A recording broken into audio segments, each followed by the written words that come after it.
ಓಂ ಶ್ರೀ ಗುರುಭ್ಯೋ ನಮಃ ಹರಿಃ ಓಂ ಅಥ ಚತುರ್ಥಃ ಪೂರಕಪಾಠಃ ಭಗವಾನ್ ರಮಣಮಹರ್ಷಿಃ ಭರತಖಂಡೋಯಂ ತಪೋಧನಾನಾಂ ಸಾಧಕಾನಾಂ ಸಿದ್ಧಭೂಮಿಃ ವಿದುಷಾಂ ವಿದ್ಯಾಕ್ಷೇತ್ರಂ ಕವಿವರಾಣಾಂ ಕಾವ್ಯೋದ್ಯಾನಂ ವಿಜ್ಞಾನಿನಾಂ ಪ್ರಯೋಗಾಲಯಶ್ಚ ವಿದ್ಯತೆ. ಈಗ ನಾಲ್ಕನೇ ಪಾಠವಾದ ಭಗವಾನ್ ರಮಣ ಮಹರ್ಷಿ ಎಂಬ ಪಾಠವನ್ನು ನೋಡೋಣ. ಭರತಖಂಡ ಅಯಂ ತಪೋಧನಾನಾಂ ಸಾಧಕಾನಾಂ ಸಿದ್ಧಭೂಮಿ. ಅಯಂ ಅಂದ್ರೆ ಈ, ಭರತಖಂಡ ಅಂದ್ರೆ ಭಾರತ ದೇಶ, ಇಂಡಿಯನ್ ಸಬ್ ಕಾಂಟಿನೆಂಟ್ ಏನಂತೀವಿ ಅದು. ಅಯಂ ಭರತಖಂಡ ತಪೋಧನಾನಾಂ ಸಾಧಕಾನಾಂ ಸಿದ್ಧಭೂಮಿ. ತಪೋಧನರ ಹಾಗೂ ಸಾಧಕರ ಸಿದ್ಧಭೂಮಿ ಆಗಿದೆ. ಸಿದ್ಧಭೂಮಿ ಅಂದ್ರೆ ಯಾವ ಭೂಮಿಯಲ್ಲಿ ಸಿದ್ಧಿ ಸಿಗುತ್ತದೋ, ಅಂದ್ರೆ ಫುಲ್ಫಿಲ್ಮೆಂಟ್, ಅಂದ್ರೆ ನಮ್ಮ ಪರಿಶ್ರಮಕ್ಕೆ ತಕ್ಕಂತಹ ಫಲ ಸಿಗುವಂತಕ್ಕೂ ಅದಕ್ಕೆ ಸಿದ್ಧ ಅಂತ ಅಂತಾರೆ. ಸಿದ್ಧ ಭೂಮಿ ತಪೋಧನರ ಹಾಗೂ ಸಾಧಕರ. ಸಾಧಕ ಅಂತಂದ್ರೆ ಯಾರು ಸಾಧನೆಗಳನ್ನು ಮಾಡುತ್ತಿದ್ದಾರೋ, ಈಗ ಭಕ್ತಿ ಸಾಧನೆ, ಜ್ಞಾನ ಸಾಧನೆ, ಧ್ಯಾನ ಸಾಧನೆ, ಯೋಗ ಸಾಧನೆ ಎಕ್ಸೆಟ್ರಾ, ಇವರೆಲ್ಲಕ್ಕೆ ಸಾಧಕ ಅಂತ ಅಂತಾರೆ. ತಪೋಧನ ಅಂತಂದ್ರೆ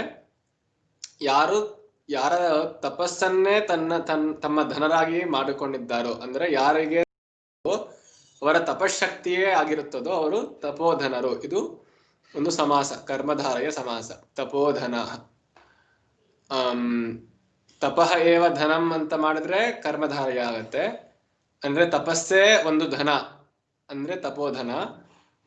ಯಾರಿಗೆ ಯಾರಿಗೆ ತಪಸ್ಸೇ ಧನವೋ ಅದು ಬಹುವ್ರೀಹಿ ಆಗತ್ತೆ ಆಗ. ಸಾಧಕಾನಾಂ ಸಿದ್ಧಭೂಮಿ ವಿದುಷಾಂ ವಿದ್ಯಾಕ್ಷೇತ್ರಂ. ವಿದ್ವಾಂಸರಿಗೆ ವಿದ್ಯಾಕ್ಷೇತ್ರವಾಗಿದೆ. ಅಂದ್ರೆ ವಿದ್ಯೆಯನ್ನು ಅರ್ಜಿಸಲು ಹಾಗೂ ವಿದ್ಯೆಯನ್ನು ಪ್ರಯೋಗಿಸಲು ಸಹಾಯಕರವಾಗಿರುವಂತಹ ಕ್ಷೇತ್ರವಾಗಿದೆ. ಅಂದ್ರೆ ಒಂದು ಆನಂದಕರವಾಗಿ ಉಲ್ಲಾಸಮಯವಾಗಿರುವಂತಹ ಒಂದು ಸ್ಥಳ ಸಿಕ್ಕಿದೆ. ಏನಕ್ಕೆ? ವಿದ್ಯಾ ಪ್ರಯೋಗಕ್ಕೆ ಹಾಗೂ ವಿದ್ಯಾ ಅರ್ಜನೆಗೂ ಕೂಡ. ಯಾರಿಗೆ? ವಿದ್ವಾಂಸರಿಗೆ. ಹಾಗಿದ್ರೆ ಕವಿಗಳಿಗೇನೋ? ಕವಿವರಾಣಾಂ ಕಾವ್ಯ ಉದ್ಯಾನಂ. ಕವಿವರ, ವರ ಅಂದ್ರೆ ಶ್ರೇಷ್ಠ.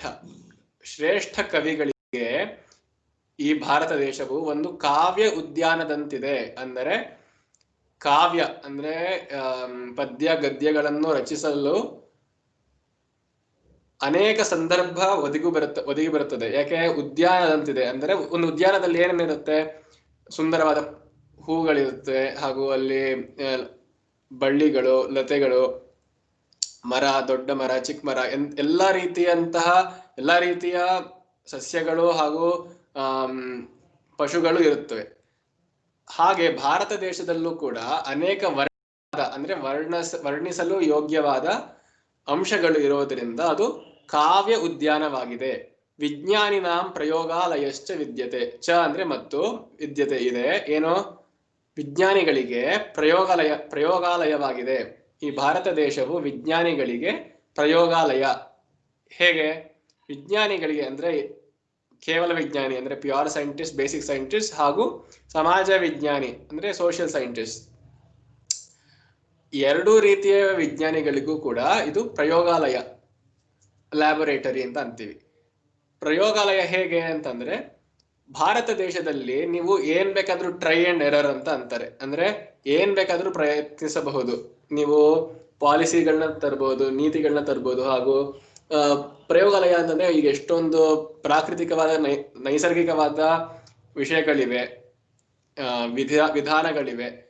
ಅವುಗಳ ಮೇಲೆ ನಾವು ಪ್ರಯೋಗಿಸಬಹುದು. ಅಥವಾ ಆರ್ಥಿಕವಾಗಿ ನಾವು ಪ್ರಯೋಗಗಳನ್ನ ಮಾಡಬಹುದು. ಎಲ್ಲಾ ರೀತಿಯ ಸಾಧನೆಗಳಿಗೂ ಹಾಗೂ ಎಲ್ಲಾ ರೀತಿಯ ವಿಜ್ಞಾನ ಸಂಶೋಧನೆಗಳಿಗೂ ಅವಕಾಶ ಇರುವಂತಹ ಕ್ಷೇತ್ರವಾಗಿರೋದ್ರಿಂದ ಇದು ಪ್ರಯೋಗಾಲಯ ಎಂದೇ ಹೇಳಬಹುದು. ಪುಣ್ಯದೇಶೇಸ್ಮಿನ್ ನೈಕೆ ತಾಪಸಾಃ ತಪಶ್ಚಕ್ರುಃ ಕುರ್ವಂತಶ್ಚ ಸಂತಿ. ಯಸ್ಮಿನ್ ಅಂದ್ರೆ ಇಂತಹ ಪುಣ್ಯ ದೇಶ, ಇಂತಹ ಭೂಮಿಯಲ್ಲಿ ಪುಣ್ಯ ದೇಶದಲ್ಲಿ ನೈಕೆ ತಾಪಸಾಹ ಅನೇಕ ಮುನಿಗಳು. ತಾಪಸ ಅಂದ್ರೆ ಮುನಿ, ನೈಕ ಅಂತಂದ್ರೆ ಏನೋ ಅಂದ್ರೆ ಅನೇಕ, ನ ಏಕ ಅಂತ ಒಂದು ಬಿಡಿಸ್ಬೋದು. ಅಂದ್ರೆ ಒಂದಲ್ಲದ ಅಂದ್ರೆ ಹೆಚ್ಚಿನ, ಒಂದಕ್ಕಿಂತ ಹೆಚ್ಚಿನ, ಬರೀ ಒಬ್ಬರೇ ಇದ್ರು ಅಂತಲ್ಲ, ಹಲವಾರು ಮುನಿಗಳಿದ್ದರು. ನೈಕೆ ಅನ್ನೋದು ಇದು ಸರ್ವನಾಮ ಪದ, ಸರ್ವಃ ಸರ್ವವು ಸರ್ವೇ, ಹಾಗೆ ನೈಕೆ ಅಂತ ಬಹುವಚನದಲ್ಲಿ ಆಗುತ್ತೆ. ತಾಪಸಾಹ ಏನ್ ಮಾಡಿದ್ರು, ಎಷ್ಟೋ ಮುನಿಗಳು ಏನ್ ಮಾಡಿದ್ರು, ತಪಃ ಚಕ್ರುಹು ತಪಸ್ಸು ಮಾಡಿದ್ರಂತೆ, ತಪಸ್ಸನ್ನು ಮಾಡಿದರು. ಚಕ್ರುಹು ಅಂದ್ರೆ ಇದು ಒಂದು ಲಕಾರ ಇದೆ, ನೀವು 10 ಲಕಾರಗಳಲ್ಲಿ ಲಿಟ್ ಲಕಾರ ಅಂತ ಬರುತ್ತೆ, ಅಂದ್ರೆ ಪರೋಕ್ಷ ಅನದ್ಯತನ ಭೂತ ಅಂತ ಅದ್ರ ಅರ್ಥ. ಅಂದ್ರೆ ಭೂತ ಕಾಲದಲ್ಲೇ ಮಾಡಿದ್ರು, ಹಳೆ ಕಾಲದಲ್ಲಿ ಮಾಡಿದ್ರಂತೆ. ನಾವು ಕಥೆಗಳನ್ನು ಕೇಳಿದೀವಿ, ವಸಿಷ್ಠ, ವಿಶ್ವಾಮಿತ್ರಾದಿ, ಅಂಗೀರಸ, ಸಪ್ತಋಷಿಗಳೆಲ್ಲ ಹಲವಾರು ಕಾಲ, ಯುಗಾಂತರಗಳಾಗಿ ಅಷ್ಟು ಕಾಲದಷ್ಟು ತಪಸ್ಸನ್ನು ಮಾಡಿದ್ರು ಅಂತ. ಚಕ್ರುಹು ಅಂದ್ರೆ ಮಾಡಿದರು ಬಹುವಚನದಲ್ಲಿ. ಕುರುವಂತಹ ಚ ಸಂತಿ ಮತ್ತು ಮಾಡುತ್ತಲೂ ಇದ್ದಾರೆ, ಎಷ್ಟೋ ಮುನಿಗಳು ಈಗಲೂ ಇದ್ದಾರೆ ಹಾಗೂ ತಪಸ್ಸನ್ನು ಈಗಲೂ ಮಾಡ್ತಿದ್ದಾರೆ. ಕುರುವಂತಹ ಅನ್ನೋದು ಬಹುವಚನ, ಮತ್ತೆ ಇದು ಶತ್ರು ಪ್ರತ್ಯಯ, ಹೋಗ್ತಾನೆ ವರ್ತಮಾನ ಕಾಲದಲ್ಲಿ ಸಂತಿ ಇದ್ದಾರೆ. ಏತೇಷಾಂ ಸಮೇಷಾಂ ತಪೋಬಲೇನೈವ ಧರಿಣೀತಲೆ ಪುಣ್ಯಭೂಃ ಇತಿ ಪುಣ್ಯಭೂರಿತಿ ಪ್ರಸಿದ್ಧಿಂ ಆಪನ್ನಂ ಆಸೀತ್ ಇದಂ ಭಾರತವರ್ಷಂ. ಪ್ರಸಿದ್ಧಿಮಾಪನ್ನಮಾಸೀತ್ ಇದಂ ಭಾರತವರ್ಷಂ. ಏತೇಷಾಂ ಸಮೇಷಾಂ ಇಂಥ ಎಲ್ಲರ, ಸಮೇಶ ಎಲ್ಲ ಸಮ ಅಂತಂದ್ರೆ ಸರ್ವ ಅಂತ, ಹೀಗೆ ಎಲ್ಲಾ ರೀತಿಯ ಮುನಿಗಳು ತಪೋಬಲೇನ ಏವ, ಇವರ ತಪೋಬಲದಿಂದಲೇ, ಏವ ಇಲ್ಲಿ ನೈವ ಅಂತ ಬಿಡಿಸ್ಬಾರ್ದು, ತಪೋಬಲೇನ ಏವ, ತಪೋಬಲೇನೈವ ವೃದ್ಧಿ ಸಂಧಿ, ತಪಸ್ಸಿನ ಬಲದಿಂದ, ತಪೋಬಲದಿಂದಲೇ ಧರಿಣೀ ತಲೆ, ಧರಿಣಿ ಅಂದ್ರೆ ಭೂಮಿ ಅಂತ, ಭೂಮಿಯ ತಲ ಅಂತಂದ್ರೆ ಸರ್ಫೇಸ್, ಧರಿಣೀ ತಲೆ ಸರ್ಫೇಸ್ ಆಫ್ ದ ಅರ್ಥ ಏನ್ ಹೇಳ್ತೀವಿ, ಧರಣಿ ತಲೆ ಅದರ ಮೇಲೆ ಪುಣ್ಯಭೂಹು ಇತಿ ಪ್ರಸಿದ್ಧಿಂ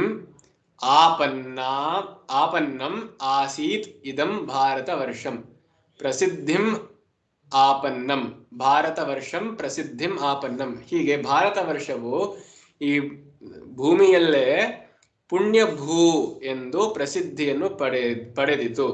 ಇದಂ ಅಂದ್ರೆ ಈ ಭಾರತ ವರ್ಷವು, ಇದು ಭಾರತ ವರ್ಷವು ಆಪನ್ನಂ ಆಸೀತ್ ಪಡೆದುಕೊಂಡಿತು, ಏನನ್ನ, ಪ್ರಸಿದ್ಧಿಯನ್ನು. ಏನಂತ ಪ್ರಸಿದ್ಧಿ ಪಡೆದುಕೊಂಡಿತು, ಇದು ಪುಣ್ಯಭೂ ಅಂದ್ರೆ ಪುಣ್ಯವಾದ ಭೂಮಿ, ಇತಿ ಅಂದ್ರೆ ಎಂದು. ಯಾಕೆ, ಇವರ ಇಷ್ಟು ತಪಸ್ಸು ಮಾಡದಂತಹ ತಪಶಕ್ತಿಯಿಂದ ಏನಾಗತ್ತೆ, ಪುಣ್ಯ ಎಲ್ಲ ಕಡೆ ಪಸರಿಸುತ್ತೆ. ಆದ್ರಿಂದ ಏನಾಗತ್ತೆ, ಎಲ್ಲರೂ ಅಲ್ಲಿರುವಂತ ಜನರೆಲ್ಲರೂ ಕೂಡ, ಜನರಾಗಲಿ ಪಶು ಪ್ರಾಣಿಗಳಾಗಲಿ, ಅವರಿಗೂ ಈ ಪುಣ್ಯದ ಗಂಧ ಬೀಸುತ್ತದೆ. ಈದೃಶ್ಯಾಂ ಪವಿತ್ರ ಭೂಮ್ಯಾಂ ಅಸ್ಮಾಕಂ ಜನ್ಮ ಅಭವದಿತಿ ವಯಂ ಪುಣ್ಯಭಾಜಃ ಇತ್ಯತ್ರ ನಾಸ್ತಿ ಸಂಶಯ ಲೇಶೋಪಿ. ಈದೃಶ್ಯಾಂ ಪವಿತ್ರ ಭೂಮ್ಯಾಂ, ಈ ರೀತಿಯ ಈದೃಶಿ ಅಂತಂದ್ರೆ ಈ ರೀತಿಯ, ಪವಿತ್ರ ಭೂಮ್ಯಾಂ ಪವಿತ್ರವಾದ ಭೂಮಿಯಲ್ಲಿ, ಸಪ್ತಮಿ ವಿಭಕ್ತಿ, ಭೂಮ್ಯಾಂ ಅಸ್ಮಾಕಂ ಜನ್ಮ ಅಭವತ್ ನಮ್ಮ ಜನ್ಮ ಆಯಿತು, ಅಂದ್ರೆ ನಾವು ಜನ್ಮ ಪಡೆದಿವಿ, ಇಂಥ ಪುಣ್ಯ ಭೂಮಿಯಲ್ಲಿ ನಾವು ಜನ್ಮ ಪಡೆದಿವಿ ಎಂದು, ವಯಂ ನಾವು, ಪುಣ್ಯಭಾಜಃ ನಾವು ಪುಣ್ಯವನ್ನು ಪಡೆದೇ ಬಂದಿದ್ದೀವಿ ಅನ್ನುವುದರಲ್ಲಿ, ಇತ್ಯತ್ರ ಅನ್ನುವುದರಲ್ಲಿ, ನಾಸ್ತಿ ಸಂಶಯ ಲೇಶೋಪಿ ಸ್ವಲ್ಪವೂ ಕೂಡ, ಲೇಷ ಅಂದ್ರೆ ಸ್ವಲ್ಪ, ಸ್ವಲ್ಪವೂ ಕೂಡ ಸಂಶಯ ಇಲ್ಲ ನಮ್ಮ ಮನಸ್ಸಿನಲ್ಲಿ, ನಾವು ಇಂತಹ ಪುಣ್ಯ ಭೂಮಿಯಲ್ಲೇ ಜನ್ಮ ಪಡೆಯಬೇಕು ಎನ್ನುವುದಕ್ಕಾಗಿ ನಾವು ಪುಣ್ಯ ಮಾಡಿರ್ಬೇಕು. ಆತರ ಪುಣ್ಯಲೇಶ ಸಂಶಯಲೇಶ ಅಪಿ ನಾಸ್ತಿ, ಹಾಗೆ ಸ್ವಲ್ಪವೂ ಸಂಶಯ ಇಲ್ಲ ಇದರಲ್ಲಿ.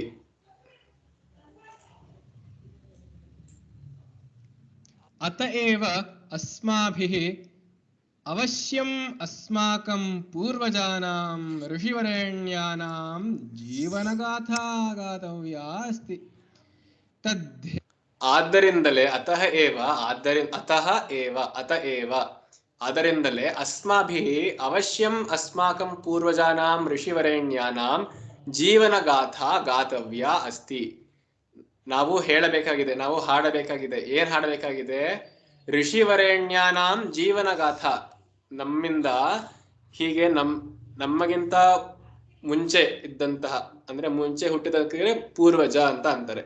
ಪೂರ್ವ ಅಂದ್ರೆ ಮುಂಚೆ, ಜ ಅಂದ್ರೆ ಹುಟ್ಟುವುದು, ಹಿಂದೆ ಹುಟ್ಟಿದಂತಹ ಅಥವಾ ನಮ್ಮ ಪೂರ್ವಜರಾದ ಋಷಿವರೇಣ್ಯರ ಜೀವನ ಗಾಥಾ. ಗಾಥಾ ಅಂದ್ರೆ ಗಾಥೆ, ಅಂದ್ರೆ ಕಥೆ ತರ, ದೊಡ್ಡ ಕಥೆ, ಎಪಿಕ್ ಅಂತ ಏನಂತೀವಿ, ಇತಿಹಾಸಕ್ಕೆ ಸಮಾನವಾಗುವಂತಹ ಅಥವಾ ಅವರ ಸಾಧನೆ, ಅವರ ಚರಿತ್ರೆಯನ್ನು ವರ್ಣಿಸುವಂತಹ ಕಥೆಗೆ ಗಾಥಾ ಅಂತ ಅಂತೀವಿ. ಆ ಗಾಥೆಯನ್ನು ಅವರ ಜೀವನದವೇ ಒಂದು ಗಾಥೆಯನ್ನು ಹಾಡಬೇಕಾಗಿದೆ. ನಮ್ಮಿಂದ ಖಂಡಿತವಾಗಿಯೂ ಇವರ ಪುಣ್ಯ ಸ್ಮರಣೆ ಮಾಡಬೇಕಾಗಿದೆ. ಋಷಿ ವರೇಣ್ಯ ಅಂದ್ರೆ ಋಷಿಗಳ ವರೇಣ್ಯ, ಬರೀ ಗಡ್ಡ ಬೆಳೆಸ್ಕೊಂಡು ಹಾಗೆ ಕೂತ್ಕೊಂಡಂತ ಋಷಿಗಳಲ್ಲ, ಋಷಿಗಳಲ್ಲಿ ವರೇಣ್ಯರಾದಂತಹ ಅವರ ಮಾತ್ರ ಜೀವನ ಗಾಥೆಯನ್ನು ಹಾಡಬೇಕಾಗಿದೆ. ಹೇತೋಃ ಏವಾತ್ರ ತದ್ಧೇತೋರೇವಾತ್ರ ರಮಣ ಮಹರ್ಷೇಃ ಲಘು ಪರಿಚಯಃ ಪ್ರದತ್ತೋ ವರ್ತತೆ. ಆದ್ದರಿಂದಲೇ ತದ್ಹೇತೋಃ, ಅದರ ಕಾರಣದಿಂದಲೇ, ಹೇತು ಅಂದ್ರೆ ಕಾರಣ, ಅದರ ಕಾರಣದಿಂದಲೇ ಇಲ್ಲಿ ಕೂಡ ರಮಣ ಎಂಬ ಮಹರ್ಷಿಗಳ ಲಘು ಪರಿಚಯ, ಸಂಕ್ಷಿಪ್ತವಾದ ಪರಿಚಯವು ಇಲ್ಲಿ ಕೊಡಲಾಗಿದೆ. ತಮಿಳುನಾಡು ಪ್ರದೇಶೆ ಲಘುರಾ ಪ್ರದೇಶಾತ್ 30 ಮೈಲ ದೂರೆ ತಿರುಚುಳಿಪುರಂ ವರ್ತತೆ. ತಮಿಳುನಾಡು ಪ್ರದೇಶದಲ್ಲಿ ಲಘುರಾ ಪ್ರದೇಶಾತ್ 30 ಮೈಲ ದೂರೆ, 30 ಅಂದ್ರೆ 30 ಮೈಲ್ ದೂರದಲ್ಲಿ ಲಘುರಾ ಎಂಬ ಪ್ರದೇಶದಿಂದ, ಪ್ರಾಂತದಿಂದ 30 ಮೈಲಿ ಈ ಕಡೆ ಬಂದ್ರೆ ತಿರುಚುಳಿಪುರ ಎಂದು ಇದೆ, ಒಂದು ಪುರ ಇದೆ. ತತ್ರ ಸುಂದರಂ ಅಯ್ಯರ್ ನಾಮಕ ಕಶ್ಚನ ಸಜ್ಜನಃ ವಸತಿ. ಅಲ್ಲಿ ಸುಂದರಂ ಅಯ್ಯರ್ ಎಂಬ ಅಂತ ಹೆಸರುಳ್ಳಂತಹ, ಅಂದ್ರೆ ಯಾರೋ ಒಬ್ಬ ಸಜ್ಜನ, ಒಬ್ಬ ಒಳ್ಳೆಯ ಮನುಷ್ಯ ಅಲ್ಲಿ ವಾಸ ಮಾಡುತ್ತಿದ್ದ. ನ್ಯಾಯಶಾಸ್ತ್ರಮಧೀತ್ಯ ಸಹ ನ್ಯಾಯವಾದಿ ವೃತ್ತಿಂ ಅವಲಂಬ್ಯ ಜೀವತಿ ಸ್ಮ. ನ್ಯಾಯಶಾಸ್ತ್ರವನ್ನು ಕಲಿತು, ಅಧ್ಯಯನ ಮಾಡಿ, ನ್ಯಾಯಶಾಸ್ತ್ರ ಅಂದ್ರೆ ಇಲ್ಲಿ ನಾವು ಈಗಿನ ಲೌಕಿಕವಾಗಿ ನ್ಯಾಯ ಅಂತಂದ್ರೆ ಜಸ್ಟಿಸ್, ನಮಗೆ ನ್ಯಾಯ ಸಿಗಲಿಲ್ಲ ಆ ರೀತಿಯ ನ್ಯಾಯ ಅಲ್ಲ. ಸಂಸ್ಕೃತ ನ್ಯಾಯ ಅಂತ ಅಂದ್ರೆ ಲಾಜಿಕ್ ಅಂತ ಅರ್ಥ. ಇಲ್ಲಿ ಲಾಜಿಕ್, ನ್ಯಾಯ, ತರ್ಕ ಹಾಗೂ ನ್ಯಾಯ ಹತ್ರ ಬರುತ್ತೆ. ಹಾಗೆ ನ್ಯಾಯಶಾಸ್ತ್ರವನ್ನು ಅಧ್ಯಯನ ಮಾಡಿ ಸಹ ನ್ಯಾಯವಾದಿ ವೃತ್ತಿಂ ಅವಲಂಬ್ಯ ಜೀವತಿ ಸ್ಮ. ಹಾಗೆ ಆದರೆ ಆ ಲಾಜಿಕ್ ಬಳಸ್ಕೊಂಡು ನೀವು ಲಾಯರ್ಸ್ ಆಗ್ಬೇಕಾದ್ರೂ, ಅಂದ್ರೆ ಅಧಿವಕ್ತೃಗಳಾಗಬೇಕಾದ್ರೂ ನೀವು ಸ್ವಲ್ಪ ಮಟ್ಟಿಗೆ ಲಾಜಿಕ್ ಕಲ್ತಿರ್ಬೇಕು. ದ ಆರ್ಟ್ ಆಫ್ ಆರ್ಗ್ಯುಮೆಂಟೇಶನ್ ಅಂತ ಅಂತಾರೆ. ಅಂದ್ರೆ ಹೇಗೆ ವಾದ ಮಾಡಬೇಕು ಎನ್ನುವುದು ಕಲ್ತಿರ್ಬೇಕು. ಅದು ನಿಮ್ಗೆ ಸಂಸ್ಕೃತದ ನ್ಯಾಯಶಾಸ್ತ್ರದಲ್ಲೂ ಸಿಗತ್ತೆ. ನಿಮ್ಗೆ ಲೌಕಿಕವಾಗಿಯೂ ಕೂಡ ನೀವು ಈ ನ್ಯಾಯ ಅಂದ್ರೆ ಜಸ್ಟಿಸ್, ಕಾನ್ಸ್ಟಿಟ್ಯೂಷನಲ್ ಇದೆಲ್ಲ ಕಲಿಬೇಕಾದ್ರೂ ಕೂಡ ಈ ನ್ಯಾಯಶಾಸ್ತ್ರ ಉಪಯೋಗಿಸಿ ಅವರು ಹಾಗೂ ನ್ಯಾಯವಾದಿಗಳಾದರು. ನ್ಯಾಯವಾದಿ ವೃತ್ತಿಂ ಅವಲಂಬ್ಯ ಜೀವತಿ, ಹೇಗೆ ಜೀವನ ಮಾಡ್ತಿದ್ರು, ಅವರ ಜೀವನ ಉಪಾಯವೇನಾಗಿತ್ತು? ನ್ಯಾಯವಾದಿ ಅಂದ್ರೆ ಈ ಲಾಯರ್ ಅಥವಾ ಜಡ್ಜ್ ಆಗಿ ಇದ್ರು. ಅಲಗಮ್ಮಾಳ್ ಇತಿ ತಸ್ಯ ಪತ್ನ್ಯಾಹ ನಾಮ. ಇವರ ಸುಂದರಂ ಅಯ್ಯರವರ ಹೆಂಡತಿಯ ಹೆಸರು ಏನು? ಅಲಗಮ್ಮಾಳ್.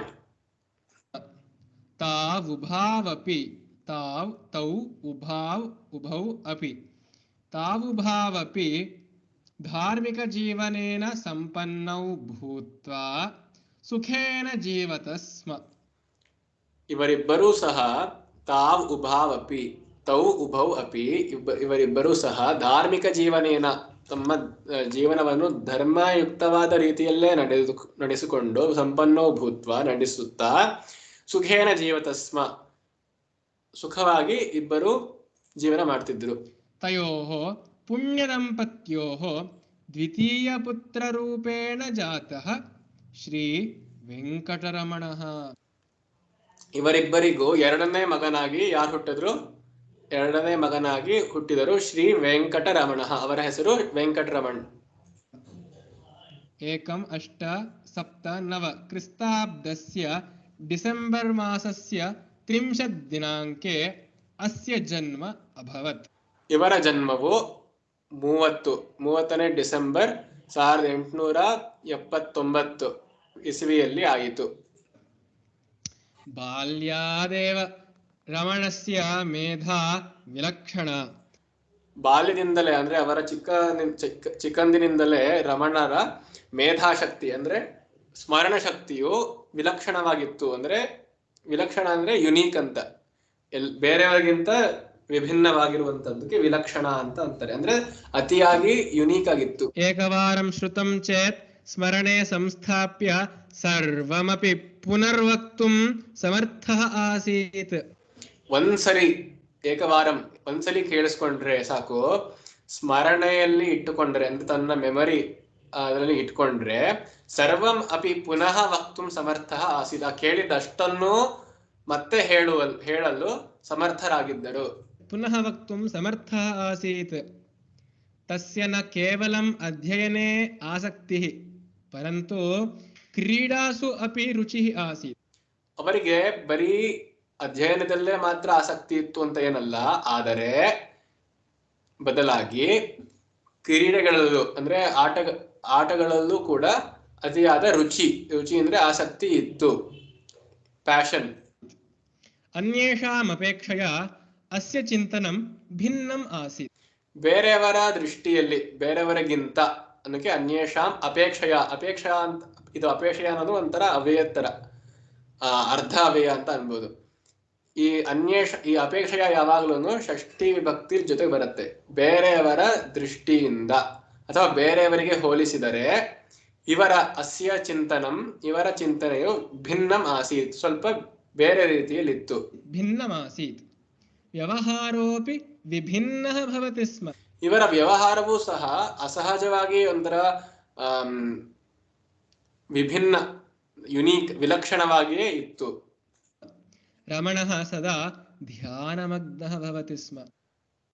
ಹೇಗೆ ವಿಭಿನ್ನವಾಗಿತ್ತು ಅಂದರೆ ಇವರು ಯಾವಾಗಲೂ ಧ್ಯಾನಮಗ್ನರಾಗಿರುತ್ತಿದ್ದರು, ಅಂದರೆ ಧ್ಯಾನದಲ್ಲಿಯೇ ಲೀನರಾದಂತೆ ಇರುತ್ತಿದ್ದರು. ಮಂದಿರೇಷು ಗತ್ವಾ ಸ್ತೋತ್ರ ಪಠನಾದಿಷು ದೇವ ಭಜನಾದಿಷು ನಿರತಃ ಆಸೀತ್. ಮಂದಿರೇಷು ಗತ್ವಾ ಮಂದಿರಗಳಿಗೆ ಹೋಗಿ ಸ್ತೋತ್ರ ಪಠನಾದಿಷು, ಸ್ತೋತ್ರ ಪಠನೆ ಅಂದ್ರೆ ಉಚ್ಚಾರಣೆ ಅಂತ. ಇಲ್ಲಿ ಸ್ತೋತ್ರಗಳನ್ನು ಹಾಡಿದಾಗ, ಈಗ ಹೇಗೆ ನಾವು ರಾಮಕೃಷ್ಣ ಪರಮಹಂಸರು ಸಹ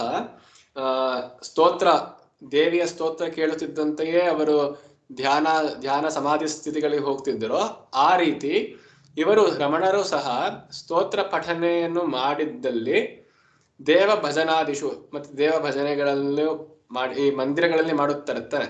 ಸ್ತೋತ್ರ ಹಾಗೂ ದೇವ ಭಜನೆಗಳು ಇರುತ್ತದೆ.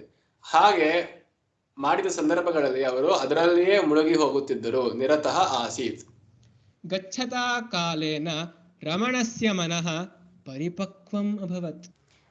ಹೀಗೆ ಕಾಲ ಕಳೆಯುತ್ತಿದ್ದಂತೆ, ಗಚ್ಚತಾ ಕಾಲೇನ ಕಾಲ ಓಡುತ್ತಿದೆ ಅಂತ, ಗಚ್ಚತವೇ ಹೋಗುತ್ತಿದೆ, ಕಾಲ ಕಳೆದಂತೆ ರಮಣರ ಮನಸ್ಸು ಪರಿಪಕ್ವವಾಯಿತು. ಪರಿಪಕ್ವ ಅಂದ್ರೆ ಎಲ್ಲ ರೀತಿಯಲ್ಲೂ ಪಕ್ವತೆಯನ್ನು ಹೊಂದಿತು. ಅಂದ್ರೆ ಕೇವಲ ಸಂಸಾರ ವಿಷಯದಿಂದ ವಿರಕ್ತಿ ಹೊಂದುವ ಅಷ್ಟೇ ಅಲ್ಲದೆ, ಸಂಸಾರದಲ್ಲಿ ಇದ್ದರೂ ಹೇಗೆ ನಡೆದುಕೊಳ್ಳಬೇಕು, ಜನರ ಜೊತೆ ಹೇಗೆ ನಡೆದುಕೊಳ್ಳಬೇಕು, ವಿವಿಕ್ತವಾಗಿರುವಾಗ ಅಂದ್ರೆ ಒಬ್ಬರೇ ಇರುವಾಗ ಹೇಗೆ ನಡೆದುಕೊಳ್ಳಬೇಕು, ಜಗತ್ತಿನ ವಿಷಯವಾಗಿ ನಮ್ಮ ಚಿಂತನೆ ಏನಾಗುತ್ತದೆ, ವರ್ಲ್ಡ್ ವ್ಯೂ ಅದು ಹೇಗಿದೆ, ಜನರಲ್ಲಿ ಕರುಣೆ ಇದೆಯೋ ಅಥವಾ ಅತಿಯಾದ ದುರ್ವೈರಾಗ್ಯದಿಂದ ಸಿಟ್ಟಿದೆಯೋ, ರೋಷ ಇದೆಯೋ ಏನೋ, ಇವೆಲ್ಲ ಯೋಚನೆ ಮಾಡುವಂತಹ ಶಕ್ತಿ ಹೊಂದಿದರಾಗಿ ಪರಿಪಕ್ವತೆ. ಹೀಗೆ ಈಗ ಒಂದು ಮಾವಿನ ಹಣ್ಣು ತಗೊಂಡ್ರೆ ಬರೀ ಒಂದ್ ಕಡೆ ಹಣ್ಣಾಗಿರೋ ತಿಂತೀರಾ? ಇಲ್ಲ, ಸಮಸ್ತ ಎಲ್ಲಾ ರೀತಿಯಲ್ಲೂ ಎಲ್ಲಾ ಕಡೆಯಲ್ಲೂ ಹಣ್ಣಾಗಿರ್ಬೇಕು. ಹಾಗೆ ಅವರ ಮನಸ್ಸು ಸಹ ಪ್ರತಿಯೊಂದು ಸಂದರ್ಭಗಳನ್ನು ಧರಿಸಲು ಹಾಗೂ ಪ್ರತಿ ಸಂದರ್ಭದಲ್ಲಿಯೂ ಸಮತ್ವ ಬುದ್ಧಿಯನ್ನು ಹೊಂದಲು ಸಮರ್ಥವಾಗಿತ್ತು. ಆ ಸಮರ್ಥೆಯನ್ನು ಪಡೆದಿತು. ತಸ್ಯ ಬಾಹ್ಯ ವಿಷಯೇಷು ಅನಾಸ್ಥಾವರ್ಧಿತ. ಹಾಗೆ ಆಗ್ತಿದ್ದಲ್ಲ ಏನಾಗತ್ತೆ, ಈಗ ಪರಿಪಕ್ವತೆ ಆದ್ಮೇಲೆ ಏನಾಗತ್ತೆ, ಒಂದು ಹಣ್ಣು ತನ್ನ ಮರದಿಂದ ಬೀಳುತ್ತದೆ ತಾನೆ. ಅತಿಯಾಗಿ ಪರಿಪಕ್ವವಾದ್ಮೇಲೆ ಅದೇ ಮರದಲ್ಲೇ ಇರಕ್ಕೆ ಇಷ್ಟಪಡೋದಿಲ್ಲ, ಅದು ಮರದಿಂದ ಕಳಚಿ ಕೆಳಗೆ ಬೀಳುತ್ತದೆ. ಹಾಗೆ ಇವರ ಮನಸ್ಸು ಸಹ ಅತಿಯಾದ ವಿರಕ್ತಿಯಿಂದ ಹಾಗೂ ಸಂಪೂರ್ಣ ಪಕ್ವತೆಯಿಂದ ಏನಾಯಿತು, ಬಾಹ್ಯ ವಿಷಯಗಳಲ್ಲಿ ಅನಾಸ್ಥೆ ಅಂದ್ರೆ ಅಶ್ರದ್ಧೆ ಅಥವಾ ಅನಾಸಕ್ತಿ, ಸ್ಥಾನ ನಿಲ್ಲೋದು ಅಂತ. ಆಸ್ಥಾ ಅಂದ್ರೆ ಗಟ್ಟಿಯಾಗಿ ನಿಲ್ಲೋದು, ಆಸ್ಥಾ ಅಂದ್ರೆ ಈ ಬಾಹ್ಯ ವಿಷಯಗಳಲ್ಲಿ ಇರಲು ಸ್ವಲ್ಪವೂ ಇಷ್ಟವಾಗಲಿಲ್ಲ ಅಂತ ಅನಾಸಕ್ತಿ ಬೆಳೆದಿತು. ಯಸ್ಮಿನ್ ವಿಜ್ಞಾತೆ ಸರ್ವಮಪಿ ವಿಜ್ಞಾತಂ ಭವತಿ ತದೇವ ಶರಣಂ ವ್ರಜಾಮಿ ಇತಿ ನಿಶ್ಚಿತ್ಯ ಸಹ ಏಕಸ್ಮಿನ್ ದಿನೆ ಯಸ್ಮಿನ್ ವಿಜ್ಞಾತೆ ಸರ್ವಮಪಿ ವಿಜ್ಞಾತಂ ಭವತಿ, ಇದು ಮುಂಡಕ ಉಪನಿಷತ್ತಿನ ಒಂದು ಸಾಲು. ಯಾವುದನ್ನು ತಿಳಿದರೆ ಯಾವುದು ತಿಳಿದಲ್ಲಿ ಅಂತ. ಯಸ್ಮಿನ್ ವಿಜ್ಞಾತೆ ಅನ್ನೋದು ಇಲ್ಲಿ ಸತಿ ಸಪ್ತಮಿ ಪ್ರಯೋಗ ಅಂತ ಅಂತಾರೆ. ಅಂದ್ರೆ ಯಾವಾಗ ಆ ವಿಷಯವನ್ನು ತಿಳಿದರೆ ಸರ್ವಂ ಅಪಿ ವಿಜ್ಞಾತಂ ಭವತಿ, ಎಲ್ಲವೂ ಸಹ ತಿಳಿದಂತೆಯೇ ಆಗುತ್ತದೆಯೋ, ಅಥವಾ ಯಾವ ಒಂದನ್ನು ಅನುಭವಿಸಿದರೆ ಎಲ್ಲವನ್ನೂ ಅನುಭವಿಸಿದಂತೆ ಆಗುತ್ತದೆಯೋ, ತದೇವ ಶರಣಂ ವ್ರಜಾಮಿ, ಅದನ್ನೇ ನಾನು ಶರಣ ಹೊಂದುತ್ತೇನೆ, ಅಂದರೆ ಅದನ್ನೇ ನನ್ನ ಆಶ್ರಯ ಮಾಡಿಕೊಂಡು ಹೋಗುತ್ತೇನೆ. ವ್ರಜಾಮಿ ಅಂದ್ರೆ ಹೋಗುತ್ತೀನಿ ಎಂದು ಇತಿ ನಿಶ್ಚಿತ್ಯ ಸಹ ಎಂದು ನಿಶ್ಚಯಿಸಿ ಅವರು ಏಕಸ್ಮಿನ್ ದಿನೆ ಒಂದು ದಿನ ಜಗತಃ ಪಿತರಂ ಅರುಣಾಚಲೇಶ್ವರಂ ಭಗವತಃ ಶರಣಂ ಗಂತುಂ ಪ್ರಸ್ಥಿತಃ. ಹಾಗೆ ಈ ತರ ಯೋಚನೆ ಮಾಡಿ ಒಂದಿನ ಅವರ ಮನಸ್ಸನ್ನು ನಿಶ್ಚಯಗೊಳಿಸಿ ಒಂದು ದಿನ ಅಸ್ಯ ಜಗತಃ ಪಿತರಂ, ಈ ಜಗತ್ತಿನ ತಂದೆಯಾದಂತಹ ಅರುಣಾಚಲೇಶ್ವರ, ಅವರ ಈ ಊರಿನ ಹತ್ತಿರ ಒಂದು ಬೆಟ್ಟ ಇತ್ತು, ಅರುಣಾಚಲ ಅಂತ. ಅಚಲ ಅಂದ್ರೆ ಬೆಟ್ಟ, ಅರುಣ ಅಚಲ ಅಂದ್ರೆ ಅದು ಈ ಸೂರ್ಯನ ಕಿರಣದಿಂದ ಬಿದ್ದರೆ ಅದು ಅರುಣವಾಗಿರ್ತಿತ್ತು. ಅಂದ್ರೆ ಅರುಣ ಅಂದ್ರೆ ಆರೆಂಜಿಶ್, ರೆಡ್ಡಿಶ್ ಆರೆಂಜ್, ಆ ರೀತಿ ಆ ಬಣ್ಣ ಬರುತ್ತಿತ್ತಂತೆ. ಆದ್ದರಿಂದ ಅದಕ್ಕೆ ಅರುಣಾಚಲ ಅಂತ ಹೆಸರು ಬಂತು. ಅರುಣಾಚಲೇಶ್ವರ ಅಂದ್ರೆ ಆ ಅರುಣಾಚಲ ಬೆಟ್ಟದ ಅಧಿಪತಿಯಾಗಿರುವಂತಹ ಈಶ್ವರ ಅಂತ. ಅಂದ್ರೆ ಏನು ಇಲ್ಲಿ ಶ್ರದ್ಧೆ ಅಂದ್ರೆ, ಅರುಣಾಚಲ ಎನ್ನುವುದು ಒಂದು ಏನಂತಾರೆ ಚಿಹ್ನೆ ಅಷ್ಟೆ. ಅರುಣಾಚಲ ಎನ್ನುವುದು ಒಂದು ಚಿಹ್ನೆ, ಒಂದು ಅಭಿವ್ಯಕ್ತಿ, ಒಂದು ಈಗ ವಿಭೂತಿ ಯೋಗ ಅಂತ ಕೇಳ್ತೀವಲ್ಲ, ಒಂದು ವಿಭೂತಿ ಅಷ್ಟೆ. ಆ ಈಶ್ವರನ ಅದಕ್ಕೆ ಇಲ್ಲಿ ಭಗವತಃ ಅಂತ ಹಾಕಿದ್ದಾರೆ. ಭಗವತ್ ಅಂದ್ರೆ ಭಗವಾನ್, ಅಂದ್ರೆ ಪರಮಾತ್ಮನ ಒಂದು ರೂಪವಾದ ಅರುಣಾಚಲ. ಆ ರೂಪ, ಈಗ ಯಾವುದೇ ಮನಸ್ಸಿಗೆ ಒಂದು ಇಂದ್ರಿಯ ಗೋಚರವಾದ ವಿಷಯ ಅರ್ಥ ಆಗುತ್ತದೆ ಹೊರತು ಇಂದ್ರಿಯ ಅತಿಗೋಚರವಾದ ಅಥವಾ ಅತೀಂದ್ರಿಯ ಗೋಚರವಾದ ವಿಷಯ ಅರ್ಥ ಆಗೋದಿಲ್ಲ. ಹಾಗೆ ಈಗ ನಾ ಪರಮಾತ್ಮ ಅಂತ ಅಂತೀವಿ, ನಿಮ್ಗೇನ ಅರ್ಥ ಆಗತ್ತಾ? ನಮಗೇನು ಅರ್ಥ ಆಗಲ್ಲ, ನಿಮ್ಗೇನು ಅರ್ಥ ಆಗಲ್ಲ. ಸೊ ಬರೀ ಒಂದು ಹೆಸರು ಹೇಳ್ದಂಗೆ ಆಯ್ತು ಅಷ್ಟೇ, ಪರಮಾತ್ಮ ಅಂತ. ಅದ್ರದ್ದು ಏನು ಅರ್ಥ, ಅದ್ರ ಲಕ್ಷಣಗಳೇನು, ಅದನ್ನ ಹೇಗೆ ತಲುಪಬಹುದು, ಇಂಥ ತತ್ವ ವಿಚಾರ ಎಲ್ಲರಿಗೂ ಸಾಧ್ಯವಾದಂಥದ್ದಲ್ಲ. ಹಾಗೆ ನಾನು ಪರಮಾತ್ಮನ ಧ್ಯಾನ ಮಾಡ್ತಿದ್ದೀನಿ, ಏನಂದ್ರೆ ಅರ್ಥ? ಧ್ಯಾನ ಅಂದ್ರೆ ಏನೋ, ನನ್ನ ಮನಸ್ಸನ್ನು ಒಂದ್ ಕಡೆ ಇಡೋದು ಅಂತ, ಪರಮಾತ್ಮನಲ್ಲಿ ಇಡೋದು ಅಂತ ಅರ್ಥ. ಪರಮಾತ್ಮ ಧ್ಯಾನ ಅಂದ್ರೆ ಏನು? ಇಡೋದು ಏನರ್ಥ? ಮನಸ್ಸನ್ನ ಒಂದು ರೀತಿಯ ವೃತ್ತಿಗಳನ್ನಾಗಿ ಮಾಡುವುದು, ಅಂದ್ರೆ ಒಂದೇ ರೀತಿಯ ಚಿಂತನೆಗಳನ್ನು ಮಾಡುವುದಕ್ಕೆ ಧ್ಯಾನ. ಅಂದ್ರೆ ಪರಮಾತ್ಮಗೆ ಏನಂತ ಚಿಂತನೆ ಮಾಡ್ಬೋದು ನಾನು? ನಂಗೆ ಗೊತ್ತಾಗಲ್ಲ, ಅಂದ್ರೆ ಅವ್ಯಕ್ತವಾಗಿದೆ, ಕಾಣಿಸೋಲ್ಲ, ಕಿವಿ ಕೇಳಿಸೋಲ್ಲ, ನಾ ಯಾವತ್ತೂ ನೋಡಿಲ್ಲ, ಅದನ್ನ ಪೂರ್ವ ಅನುಭವದಲ್ಲೂ ಬಂದಿಲ್ಲ. ಈ ತರ ಇರುವಾಗ ನಂಗೆ ಅದರ ಧ್ಯಾನ ಸುಲಭವಾಗಿ ಒದಗುವುದಿಲ್ಲ. ಆದ್ರಿಂದ ಏನ್ ಮಾಡ್ತೀನಿ, ಅರುಣಾಚಲ ಎನ್ನುವ ಒಂದು ಪ್ರತೀಕ ಅಷ್ಟೆ. ಒಂದು ಅರುಣಾಚಲ, ಈ ಬೆಟ್ಟದ ಈಗ ಬೆಟ್ಟದ ಮಹಾದೇವ ಅಂತ ಕೇಳಿದೀವಲ್ವಾ, ಆತರ ಆ ಬೆಟ್ಟದ ಅಧಿಪತಿಯಾಗಿರುವಂತ ಈಶ್ವರ ಅಂದ್ರೆ ಭಗವಂತನ ರೂಪವಾದ ಈ ಅರುಣಾಚಲ ನನ್ನೇ ನಾನು ಶರಣ ಹೊಂದುತ್ತೇನೆ, ಶರಣಂ ಗಂತುಂ ಪ್ರಸ್ಥಿತ ಅಂತ ಹೊರಟಿದ್ದರು. ಪೂರ್ವಂ ಸಹ ಸ್ವಸ್ಯ ಭ್ರಾತರಂ ಉದ್ದಿಶ್ಯ ಅಹಂ ಅಧುನಾ ಭಗವತಃ ಅನ್ವೇಷಣೆ ಪ್ರಸ್ಥಿತಃ ಅಸ್ಮಿ. ಹಾಗೆ ಹೊರಡಕ್ಕಿಂತ ಮುಂಚೆ ಗೃಹ ತ್ಯಾಗಾತ್ ಪೂರ್ವಂ, ಮನೆ ಬಿಡುವುದ ಮುಂಚೆ ಅವರು ಸ್ವಸ್ಯ ಭ್ರಾತರಂ ತಮ್ಮ ಅಣ್ಣನಿಗೆ ಏನಂದ್ರು, ಅವನ ಕುರಿತು ಏನೇನಂದ್ರು, ಅಹಂ ಅಧುನಾ ಭಗವತಃ ಅನ್ವೇಷಣೆ ಪ್ರಸ್ಥಿತಃ, ನಾನೀಗ ಭಗವಂತನ ಅನ್ವೇಷಣೆ ಅಂದ್ರೆ ಭಗವಂತನ ಹುಡುಕಾಟಕ್ಕೋಸ್ಕರ ನಾನು ಹೊರಟಿದ್ದೀನಿ, ಪ್ರಸ್ಥಿತನೇ ಹೊರಟಿದ್ದೀನಿ. ನ ಕೇನಾಪಿ ಮಮ ಕೃತೆ ಚಿಂತಾ ಕರಣೀಯ ಇತಿ ಲೇಖಂ ಲಿಖಿತ್. ಆದ್ರಿಂದ ಯಾರಿಗೂ ಸಹ ನನ್ನ ಬಗ್ಗೆ ಮಮ ಕೃತೆ ನನ್ನ ಬಗ್ಗೆ ಚಿಂತೆಯು ಮಾಡಬೇಕಾದ ಅವಶ್ಯಕತೆ ಇಲ್ಲ. ನ ಕರಣೀಯ ಇಲ್ಲಿ ನ ಕರಣೀಯ ಮಾಡಬೇಕಾಗಿಲ್ಲ ಎಂದು ಲೇಖವನ್ನು ಬರೆದು ಅವರಿಗೆ, ಈಗ ಅವರು ಡೈರೆಕ್ಟ್ ಆಗಿ ಹೇಳಲಿಲ್ಲ, ಅವರು ಮುಖಾಮುಖಿಯಾಗಿ ಹೇಳಲಿಲ್ಲ, ಅವರು ಒಂದು ಪತ್ರ ಬರೆದ್ರು, ಲೇಖವನ್ನು ಬರೆದು ಲಿಖಿತ್ವಾ ತಂ ಲೇಖಂ ಗೃಹೇ ಸ್ಥಾಪಯಿತ್ವಾ, ಆ ಪತ್ರವನ್ನು ಮನೆಯಲ್ಲೇ ಬಿಟ್ಟು ಅರುಣಾಚಲೇಶ್ವರಸ್ಯ ದರ್ಶನಾರ್ಥಂ ತಿರುವಣ್ಣಾಮಲೈ ಪ್ರತಿ ಅಗಮತ್. ಅಲ್ಲಿಟ್ಟು ಅರುಣಾಚಲೇಶ್ವರನ ದರ್ಶನಕ್ಕಾಗಿ, ಅಂದ್ರೆ ಆ ಬೆಟ್ಟದ ದರ್ಶನಕ್ಕಾಗಿ, ಆ ಬೆಟ್ಟದಲ್ಲಿರುವಂತ ಆ ಭಗವಂತಕ್ಕಾಗಿ ತಿರುವಣ್ಣಾಮಲೈ ಎನ್ನುವ ಊರಿಗೆ ಅಥವಾ ಆ ಬೆಟ್ಟ ಇರುವಂತಹ ಜಾಗಕ್ಕೆ ಪ್ರತಿ ಅಗಮತ್ ಅಲ್ಲಿಗೆ ಕುರಿತು ಹೊರಟರು. ಅಗಮತ್ ತತ್ರ ಗತ್ವಾ ಸರ್ವವಿಧಂ ಸಾಂಸಾರಿಕ ಚಿಹ್ನಂ ಪರಿತ್ಯಜ್ಯ ಸನ್ಯಾಸಿ ಅಭವತ್.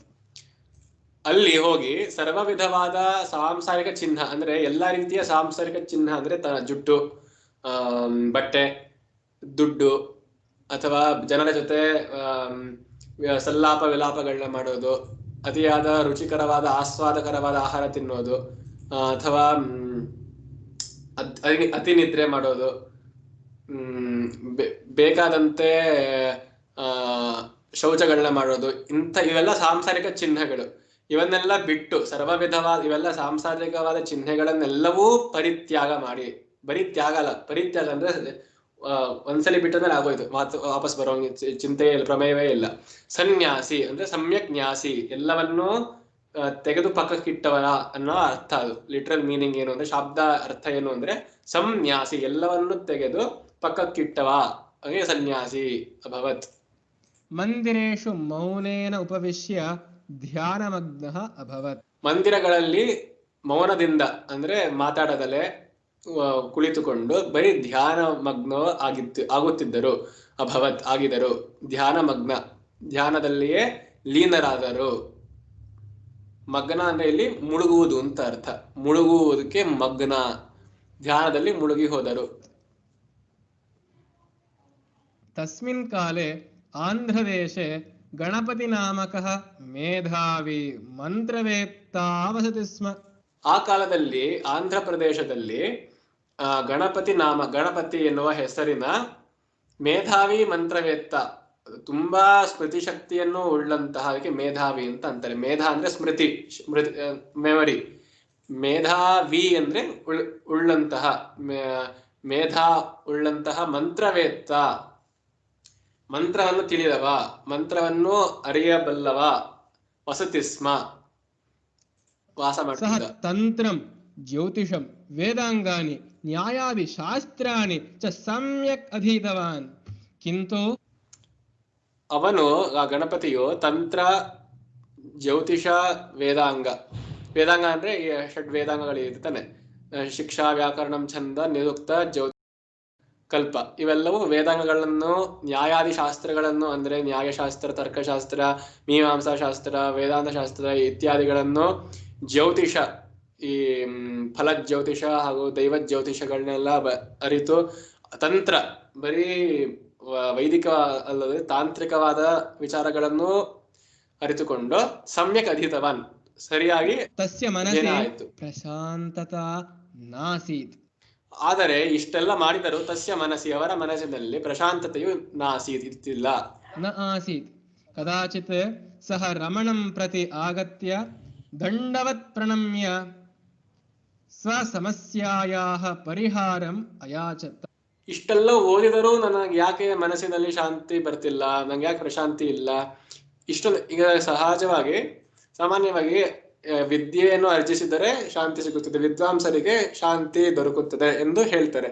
ಆದ್ರೆ ನಾನು ಬರೀ ಒಂದ್ ವಿಷಯ ಅಲ್ಲ, 6 10 ವಿಷಯಗಳನ್ನೆಲ್ಲ ಓದಿದರೂ ಕೂಡ ಈಗ ಮಲ್ಟಿಪಲ್ PhD ಮಾಡ್ದಂಗೆ 3 PhD ಮಾಡಿದ್ರೆ ಸುಸ್ತಾಗ್ಬಿಟ್ಟಿರ್ತೀವಿ ಎಲ್ಲರೂ, 20 ವರ್ಷ ಆಗತ್ತೆ ಅಂತ. ಅಷ್ಟ್ರಲ್ಲೇ ಈ ತರ 1 2 3 4 5 6 7 8 10 12 ವಿಷಯಗಳಲ್ಲೂ ಪ್ರಾವೀಣ್ಯತೆ ಹೊಂದಿದರೂ ನನ್ನ ಮನಸ್ಸಿಗೆ ಯಾಕೆ ಶಾಂತಿ ಬರುತ್ತಿಲ್ಲ ಎನ್ನುವ ಪ್ರಶ್ನೆಯನ್ನು ಹೊತ್ಕೊಂಡು ಬಂದವರು ಕದಾಚಿತ್ ಯಾವಾಗಲೂ ಒಂದ್ಸಲಿ ಅವರು ರಮಣರ ಬಳಿ ಹೋಗಿ ದಂಡವತ್ ಪ್ರಣಮ್ಯ, ದಂಡವತ್ ಅಂದ್ರೆ ದಂಡ ಅಂದ್ರೆ ಕೋಲು ಅಂತ, ಕೋಲಿನ ರೀತಿ ಅಂದ್ರೆ ಸಾಷ್ಟಾಂಗ ಪ್ರಣಾಮವನ್ನು ಮಾಡಿ ಸ್ವ ಸಮಸ್ಯಾಯ, ತನ್ನ ಸಮಸ್ಯೆಯ ಪರಿಹಾರಕ್ಕಾಗಿ ಪರಿಹಾರವನ್ನು ಬೇಡಿದರು. ಆಯಾಚತ್. ಗಣಪತಿ ಮುನಿನ ಸಂಪ್ರಾರ್ಥಿತ ರಮಣ ಮೌನವ್ರತಾತ್ ಬಹಿ ಆಗತ್ಯ.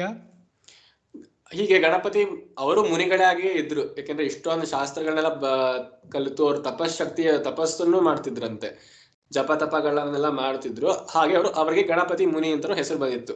ಗಣಪತಿ ಮುನಿ ಅವರಿಂದ ಸಂಪ್ರಾರ್ಥಿತ ರಮಣ ಅಂದ್ರೆ ರಮಣರು ಗಣಪತಿ ಮುನಿಯಿಂದ ಅನೇಕ ರೀತಿಯಾಗಿ ಪ್ರಾರ್ಥಿಸಲ್ಪಟ್ಟರು.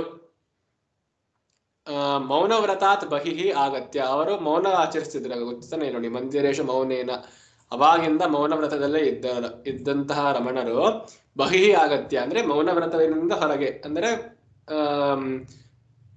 ವೈಖರಿ ಅಂದ್ರೆ ವಾಕ್ ಪ್ರಪಂಚಕ್ಕೆ ಬಂದು ಏತೈ ಶಬ್ದೈ ಗಣಪತಿ ಮುನಿಂ ಏವಮುದ್ಬೋಧಿತವಾನ್. ಹೀಗೆ ಈ ರೀತಿಯ ಈ ಶಬ್ದಗಳಿಂದ ಅಂದ್ರೆ ಈಗ ಮುಂದೆ ಹೇಳಲ್ಪಡುವಂತಹ ಶಬ್ದಗಳಿಂದ ಗಣಪತಿ ಮುನಿಯನ್ನು ಕುರಿತು ಉಪದೇಶಿಸಿದರು. ಉದ್ಬೋಧಿತವಾನ್, ಉದ್ಬೋಧ ಅಂದ್ರೆ ಉಪದೇಶ ಅಂತ, ಅಂದ್ರೆ ಲೌಕಿಕ ವಿಷಯದಿಂದ ಆಧ್ಯಾತ್ಮಿಕ ವಿಷಯ ಕಡೆ ಬೋಧ ಅಂದ್ರೆ ಅವೇರ್ನೆಸ್, ಅವ್ರ ಕಡೆ ಗಮನ ಸೆಳೆಯೋದಕ್ಕೆ ಉದ್ಬೋಧ ಅಂತ ಅಂತಾರೆ. ಅಹಂ ಅಹಂ ಅಹಂ ಇತಿ ಕುತಃ ಆಯಾತಿ ಇತಿ ಯದಿ ಅನುಸಂದಧಾಸಿ ತರ್ಹಿ ಮನಃ ತತ್ರೈವ ಸಂಲಗ್ನಂ ಭವೇತ್. ಅಹಂ ಅಂದ್ರೆ ನಾನು, ನಾನು ನಾನು ನಾನು ನಾನು ಅಂತ ಎಲ್ಲಿಂದ ಬರ್ತಾ ಇದೆ? ಇತಿ ಕುತಃ ಆಯಾತಿ, ನಮ್ಮ ಮನಸ್ಸಿನಲ್ಲಿ. ಈಗ ನೀ ಇಷ್ಟನ್ನೆಲ್ಲ ಕಲ್ತಿದ್ಯಲ್ವಾ, ಶಾಸ್ತ್ರಗಳನ್ನೆಲ್ಲ ಕಲ್ತಿದ್ಯಾ ಸರಿ, ಆದ್ರೆ ನಿನ್ಗೆ ಇಷ್ಟು ಶಾಸ್ತ್ರ ಜ್ಞಾನದಿಂದಲೂ ಕೂಡ ಅಹಂ ಅಂದ್ರೆ ನಾನು ನಾನು ಅಂತ ಎಲ್ಲಿಂದ ಬರ್ತಾ ಇದೆ? ನಮ್ಮ ಮನಸ್ಸಿನಲ್ಲಿ ಹೇಗೆ ಗೊತ್ತಾಗ್ತಿದೆ? ನಿದ್ರೆಯಲ್ಲೂ ಅಹಂ ಅಂತ ಇರುತ್ತೆ. ಇಲ್ಲ, ಅಹಂ ಅಂದ್ರೆ ಕನ್ನಡದ ಅಹಂ ಅಂತ ಅಲ್ಲ, ಗರ್ವ ಅಂತ ಅಲ್ಲ, ಇಲ್ಲಿ ಸಂಸ್ಕೃತದ ಅಹಂ ಅಂದ್ರೆ ನಾನು ಅಂತ. ನಾನು ಎಂಬುವ ಭಾವನೆಯು, ನಾನು ಎಂಬ ಭಾವವು, ಅನುಭವವು ಎಲ್ಲಿಂದ ಆಗ್ತಾ ಇದೆ? ನಿದ್ರೆಯಲ್ಲೂ ಇದೆ, ಸುಷುಪ್ತಿ ಸ್ವಪ್ನಾದಿ ಅವಸ್ಥೆಗಳಲ್ಲೂ ಆಗುವ. ನಾನು ಒಂದ್ ಸಮಯ ಗಾಢ ನಿದ್ರೆ ಅಥವಾ ಅನ್ಕಾನ್ಶಿಯಸ್ ಅಚೇತನವಾಗಿ ಮೂರ್ಛೆ ತಪ್ಪಿದ್ದಾಗ್ಲೂ ಕೂಡ ನಾನೇ ಮೂರ್ಛೆ ತಪ್ಪದೆ ಅಂತ ಹೇಳ್ತೀನಿ ಹೊರತು ಅವನು ರಾಮ ಶ್ಯಾಮ ಇದು ಮೂರ್ಛೆ ತಪ್ಪಿದ ನಾನ್ ಮಲ್ಕೊಂಡಿದ್ದೆ ಅಂತ ಯಾವತ್ತೂ ಹೇಳಲ್ಲ. ಹೀಗೆ ಈ ಅಹಂ ಅನ್ನುವ ಧಾರೆಯಂತೆ ಬರುತ್ತಿರುವ ಈ ಕಾಲದಲ್ಲೂ ಹಾಗೂ ದೇಶದ ಪ್ರವಾಹದಲ್ಲೂ ಆಗುತ್ತಿರುವಂತಹ ಅಹಂ ಎನ್ನುವ ಭಾವ ಎಲ್ಲಿಂದ ಬರುತ್ತಿದೆ ಎನ್ನುವುದರ ಬಗ್ಗೆ ಯದಿ ಅನುಸಂಧಾಸಿ ಎನ್ನುವುದರ ಬಗ್ಗೆ ನೀನು ಯದಿ ಒಂದೊಮ್ಮೆ ಅನುಸಂಧಾನ ಮಾಡುವುದಾದ್ರೆ, ಅಂದ್ರೆ ಅನು ಅಂದ್ರೆ ಮತ್ತೆ ಮತ್ತೆ, ಸಂಧಾನ ಸಮ್ಯಕ್ ದಧಾನ, ಸಮ್ಯಕ್ ಧಾರಣೆ ಅಂದ್ರೆ ಈ ಅಹಂ ಎನ್ನುವ ಭಾವವನ್ನು ಅರಿತುಕೊಳ್ಳುವಂತಹ ಭಾವ. ಈಗ 2 ಭಾವ ಇದೆ, ಒಂದು ಅಹಂ ಅನ್ನೋದು, ಒಂದು ಮತ್ತೆ ಅದನ್ನು ಕುರಿತು ಹೊರಡುವಂತಹ ಒಂದು ಭಾವ. ಹೀಗೆ ಅನು ಅಂದ್ರೆ ಸತತವಾಗಿ ನೀನು ಅದರ ಬಗ್ಗೆಯೇ ಯೋಚನೆ ಮಾಡುತ್ತಿದ್ದರೆ, ಅದರ ಬಗ್ಗೆ ಹುಡುಕಾಟ ಶುರು ಮಾಡಿದರೆ, ಮನಃ ತತ್ರೈವ ಸಂಲಗ್ನಂ ಭವೇತ್. ಆತರ ಮಾಡಕ್ಕೆ ಹೊರಡುವಂತಹ ಸಾತ್ವಿಕ ಮನಸ್ಸೇನಾಗತ್ತೆ, ಅದರಲ್ಲಿಯೇ ಅಂದ್ರೆ ಅಹಂ ಎನ್ನುವ ಭಾವದಲ್ಲಿಯೇ ಸಂಲಗ್ನವಾಗುತ್ತದೆ, ಅದರಲ್ಲೇ ಮುಳುಗಿ ಹೋಗುತ್ತದೆ, ಅದರಲ್ಲೇ ಲೀನವಾಗುತ್ತದೆ. ಮಂತ್ರೋಚ್ಚಾರಣ ಸಮಯೇ ಅಪಿ ಮಂತ್ರಸ್ಯ ಉದ್ಭವಸ್ಥಾನಂ ಅವೇಕ್ಷಸೆ. ಆಗ ನೀನು ಬರೀ ಇಷ್ಟೊಂದೆಲ್ಲ ಮಂತ್ರ ತಪಸ್ಸು ಇದೆಲ್ಲ ಮಾಡ್ತಿದ್ಯಾ ಸರಿ, ನೀನು ಬರೀ ಯಾಂತ್ರಿಕವಾಗಿ ಮಂತ್ರ ಉಚ್ಚಾರಣೆ ಅಥವಾ ಜಪೋಚ್ಚಾರಣೆ ಮಾಡುವಂಥದ್ದಲ್ಲ. ಈ ತರ ಏನಾದ್ರು ಒಂದೊಮ್ಮೆ ಈ ಅಹಂ ಭಾವವನ್ನು ಅನ್ವೇಷಿಸಿ ಹೋದರೆ ಮಂತ್ರೋಚ್ಚಾರಣ ಸಮಯದಲ್ಲಿಯೂ ನೀನು ಬಾಹ್ಯವಾಗಿ ಬರೀ ಈ ತರ ಸಮಾಧಿ ಸ್ಥಿತಿಗಳಲ್ಲದೆ ಬಾಹ್ಯ ಪ್ರಪಂಚದಲ್ಲಿಯೂ ನೀನು ಮಂತ್ರೋಚ್ಚಾರಣ ಜಪತಪಾದಿ ಸಾಧನೆಗಳನ್ನು ಮಾಡುವಂತ ಸಮಯದಲ್ಲಿಯೂ ಕೂಡ ಮಂತ್ರದ ಉದ್ಭವ ಸ್ಥಾನವನ್ನು ಅವೇಕ್ಷಸೆ ಅಂದ್ರೆ ನಿನ್ನ ದೃಷ್ಟಿಯಲ್ಲಿ ಅದು ಸತತವಾಗಿರುತ್ತದೆ. ಮಂತ್ರದ ಉದ್ಭವ ಸ್ಥಾನ ಅಂದ್ರೆ ಈ ಮಂತ್ರಗಳು ನನ್ನ ಬಾಯಿಂದ ಬರ್ತದೆ, ಅದು ಒಂದು ಸ್ತರದ ಅರ್ಥ. ಎರಡನೇ ಸ್ತರದ ಅರ್ಥ ಆ ವಾಕ್ ಯಾವ್ದರಿಂದ ಪ್ರಚೋದಿತವಾಗುತ್ತಿದೆ. ಈಗ ನಾನು ಮಾತಾಡಬೇಕು ಅಂತ ನಾ ಮನಸ್ಸಲ್ಲಿ ಅಂದ್ಕೊಂಡ ತಕ್ಷಣ ನಂಗೆ ಮಾತು ಬರುತ್ತಲ್ಲ, ಸೊ ನನ್ನ ಮನಸ್ಸು ಅದನ್ನ ಪ್ರೇರೇಪಿಸ್ತಿದೆ. ಆ ಮನಸ್ಸಿಗೆ ಯಾರು ಪ್ರೇರೇಪಿಸ್ತಿರೋದು ಗೊತ್ತಿಲ್ಲ, ಅದು ಸದ್ಯಕ್ಕೆ ನಮ್ಗೆ ಗೊತ್ತಿಲ್ಲ. ಆದ್ರೆ ಆ ವಿಷಯವಾಗಿ ನೀವು ತಿಳಿದುಕೊಂಡರೆ ರಮಣರು ಹೇಳ್ತಾರೆ ಅದು ಅಹಂ ಇಂದ ಅಂತ. ಆ ನಾನು ಎನ್ನುವ ಮೊದಲನೆಯ ಪದಾರ್ಥದಿಂದಲೇ ನಮ್ಮ ಮನಸ್ಸು ಹುಟ್ಟುತ್ತದೆ. ಆ ಮನಸ್ಸು ಹುಟ್ಟಿದ್ರಿಂದ ವಾಕ್ ಹುಟ್ಟುತ್ತದೆ, ವಾಕ್ ಪ್ರಚೋದನೆಯಿಂದ ಮಂತ್ರ ಬರುತ್ತದೆ. ಹೀಗೆ ಮಂತ್ರದ ಮೂಲ ಉದ್ಭವ ಸ್ಥಾನ ಯಾವುದು ಅಂತ ನೀನು ಅಹಂ ಅನ್ನೋದು ತಿಳ್ಕೊಂಡ್ರೆ ನಿಂಗೆ ಈ ಉದ್ಭವ ಸ್ಥಾನವೂ ಕೂಡ ಸದಾ ನಿನ್ನ ದೃಷ್ಟಿಯಲ್ಲಿ, ಇಲ್ಲಿ ದೃಷ್ಟಿ ಅಂದ್ರೆ ನಿನ್ನ ಅನುಭವದಲ್ಲೇ ಇರುತ್ತದೆ. ಕರೋಷಿ, ಅವಾಗ ನೀನು ಅದಾದ ಮೇಲೆ ಅದರ ಉದ್ಭವ ಸ್ಥಾನವನ್ನು ತಿಳಿದ ಮೇಲೆ ನೀನು ಆ ಮಂತ್ರದ ಅರ್ಥ ಏನು ಅಂದ್ರೆ, ಈಗ ಶಾಬ್ದಿಕ ಅರ್ಥ ಅಥವಾ ಆರ್ಥಿಕ ಅರ್ಥ ಅಂದ್ರೆ, ಈಗ ಉದಾಹರಣೆಗೆ ಓಂ ನಮಃ ಶಿವಾಯ ಅಂತ ಅಂತೀನಿ ಅಂತ ಒಂದು ಮಂತ್ರ. ಓಂ ಅಂದ್ರೆ ಏನು, ಅದರ ಅರ್ಥ ಏನು, ನಮಃ ಅಂದ್ರೆ ಏನು, ಶಿವಾಯ ಅಂದ್ರೆ ಏನು, ಆ ಅರ್ಥ ಅನುಸಂಧಾನ ಅಂದ್ರೆ ಆ ಮೊದಲು ನೀನು ಆ ಮಂತ್ರ ಎಲ್ಲಿ ಹುಟ್ಟುತ್ತಿದೆ ಅನ್ನೋ ತಿಳಿದುಕೋ. ಅದಾದ ಮೇಲೆ ಆ ಮಂತ್ರದ ಅರ್ಥ, ಅದರದೇ ಅರ್ಥವನ್ನು ಮತ್ತೆ ಮತ್ತೆ ಯೋಚಿಸು. ಮಾಡುತ್ತಿದ್ದೀಯಾ? ತರ್ಹಿ ಮನಃ ತತ್ರೈವ ಲಗ್ನಂ ಭವತಿ. ಆಗ ಮನಸ್ಸು ಆ ಅರ್ಥದಲ್ಲಿಯೇ, ಆ ಅರ್ಥ ಪುನಶ್ಚಿಂತನೆಯಲ್ಲಿಯೇ ಲಗ್ನವಾಗುತ್ತದೆ, ಅಲ್ಲಿಯೇ ಮುಳುಗು ಹೋಗುತ್ತದೆ. ಮನೋವಿಕಾರ ನ ಭವತಿ. ಆಗ ನೀನು ಏನು ಅಶಾಂತಿ ಇದೆ, ಅಪ್ರಶಾಂತಿ ಇದೆ ಅಂತ ಏನ್ ಹೇಳ್ತಿದ್ಯೋ, ಮನಸ್ಸಿನ ವಿಕಾರಗಳು ಆಗ ಆಗುವುದಿಲ್ಲ. ತದೇವ ತಪಃ ಅಯಮೇವ ಮನಸ. ಏತದೇವ ತಪಃ, ಇದೇ ತಪಸ್ಸು. ಈಗ ನೀನ್ ಏನೋ ಬೇರೆ ಊಟವನ್ನು ಬಿಟ್ಟು ಬರೀ ನೀರನ್ನು ಕುಡಿತಾ, ಅಥವಾ ನೀರನ್ನು ಬಿಟ್ಟು ಬರೀ ಗಾಳಿಯನ್ನು ಕುಡಿತಾ, ಅಥವಾ ಗಾಳಿಯನ್ನು ಬಿಟ್ಟು ಪ್ರಾಣಾಯಾಮಗಳನ್ನ ಮಾಡುತ್ತಾ ನೀ ಏನ್ ತಪಸ್ ಮಾಡ್ತಿದ್ಯೋ ಅದೆಲ್ಲ ಸರಿ. ಅದರ ಜೊತೆಗೆ ಏನು ಮುಖ್ಯವಾದ ತಪಸ್ಸು ಏನು ಅಂದ್ರೆ ಈ ಮನೋವಿಕಾರಗಳನ್ನ ನಿಲ್ಲಿಸುವುದು, ಚಿತ್ತವೃತ್ತಿ ನಿರೋಧ. ಇದೇ ಪರಮ ತಪ. ಶಾಂತಿ ಪ್ರಾಪ್ತ್ಯುಪಾಯ, ಇದೇ ಶಾಂತಿ, ಮನಸ್ಸಿನ ಶಾಂತಿಯನ್ನು ಪರಾಪ್ತಿ ಅಂದ್ರೆ ಪಡೆದುಕೊಳ್ಳುವ ಉಪಾಯ. ಉಪಾಯ ಅಂದ್ರೆ ಒಂದು ವಿಧಾನ, ಸಾಧನೆ ಎಂದು ಹೇಳಿದರು. ಅನೇನ ಸಂತುಷ್ಟಃ ಗಣಪತಿ ಮುನಿಃ ಆತ್ಮಾನಂ ಧನ್ಯಂ ಮತ್ವಾ. ಈ ರೀತಿಯ ಉಪದೇಶದಿಂದ, ಈ ರೀತಿಯ ಉಪದೇಶದಿಂದ ಸಂತುಷ್ಟ, ತೃಪ್ತಿಯಾಯ್ತು. ಯಾರಿಗೆ? ಸಂತೋಷವಾಗಿ ಗಣಪತಿ ಮುನಿಗಳು ಆತ್ಮಾನಂ ಧನ್ಯಂ ಮತ್ವ, ಇವರ ತಮ್ಮನ್ನೇ ನಾವು ನಾನೇ ಧನ್ಯ ಅಂತ ಅನ್ಕೊಂಡ್ರು. ಯಾಕೆ ಅಂತಂದ್ರೆ ಈ ರೀತಿಯ ಉಪದೇಶ ಎಲ್ಲರಿಗೂ ಸಿಗುವುದಿಲ್ಲ. ನಾನು ಇಂಥ ಮಹಾ ತಪಸ್ವಿ ಮಹರ್ಷಿಗಳಿಂದಲೇ ಉಪದೇಶವನ್ನು ಪಡೆದಿದ್ದೇನೆ, ಈಗ ನಂಗೆ ಅರ್ಥ ಆಗಿದೆ ಏನ್ ಮಾಡ್ಬೇಕು ಮುಂದೆ ಅಂತ. ಆದ್ರಿಂದ ನಾನು ದುರ್ಲಭವಾದ, ಅತಿ ವಿರಳವಾದ ಉಪದೇಶವನ್ನು ಪಡೆದ ನಾನೇ ಧನ್ಯನು. ತತ್ರತ್ಯಾನ್ ಸಂಬೋಧ್ಯ ಉಕ್ತವಾನ್. ಅಲ್ಲಿ ರಮಣ ಮಹರ್ಷಿಗಳ ಹತ್ರ ಅಲ್ಲಿ ಸೇವಕರು, ಉಪಚಾರಕರು, ಪರಿಚರರು ಇವರೆಲ್ಲ ಇರ್ತಾರಲ್ಲ, ಅವ್ರನ್ನೆಲ್ಲ ಕುರಿತು ಹೇಳ್ತಾರೆ. ಏನೋ ಅಯಿಭೋಹೋ ಮಿತ್ರವರ್ಯಾಹ. ಎಲೈ ಮಿತ್ರವರ್ಯರೇ ಅಂದ್ರೆ ಮಿತ್ರರಲ್ಲಿ ಶ್ರೇಷ್ಠರೇ. ಅಂದ್ರೆ ಬರೀ ಮಿತ್ರ ಅಂತಲ್ಲ, ಹೋಗಿ ಬರುವಂತ ಒಡನಾಟ ಮಿತ್ರ ಅಲ್ಲ, ಮಿತ್ರವರ್ಯ.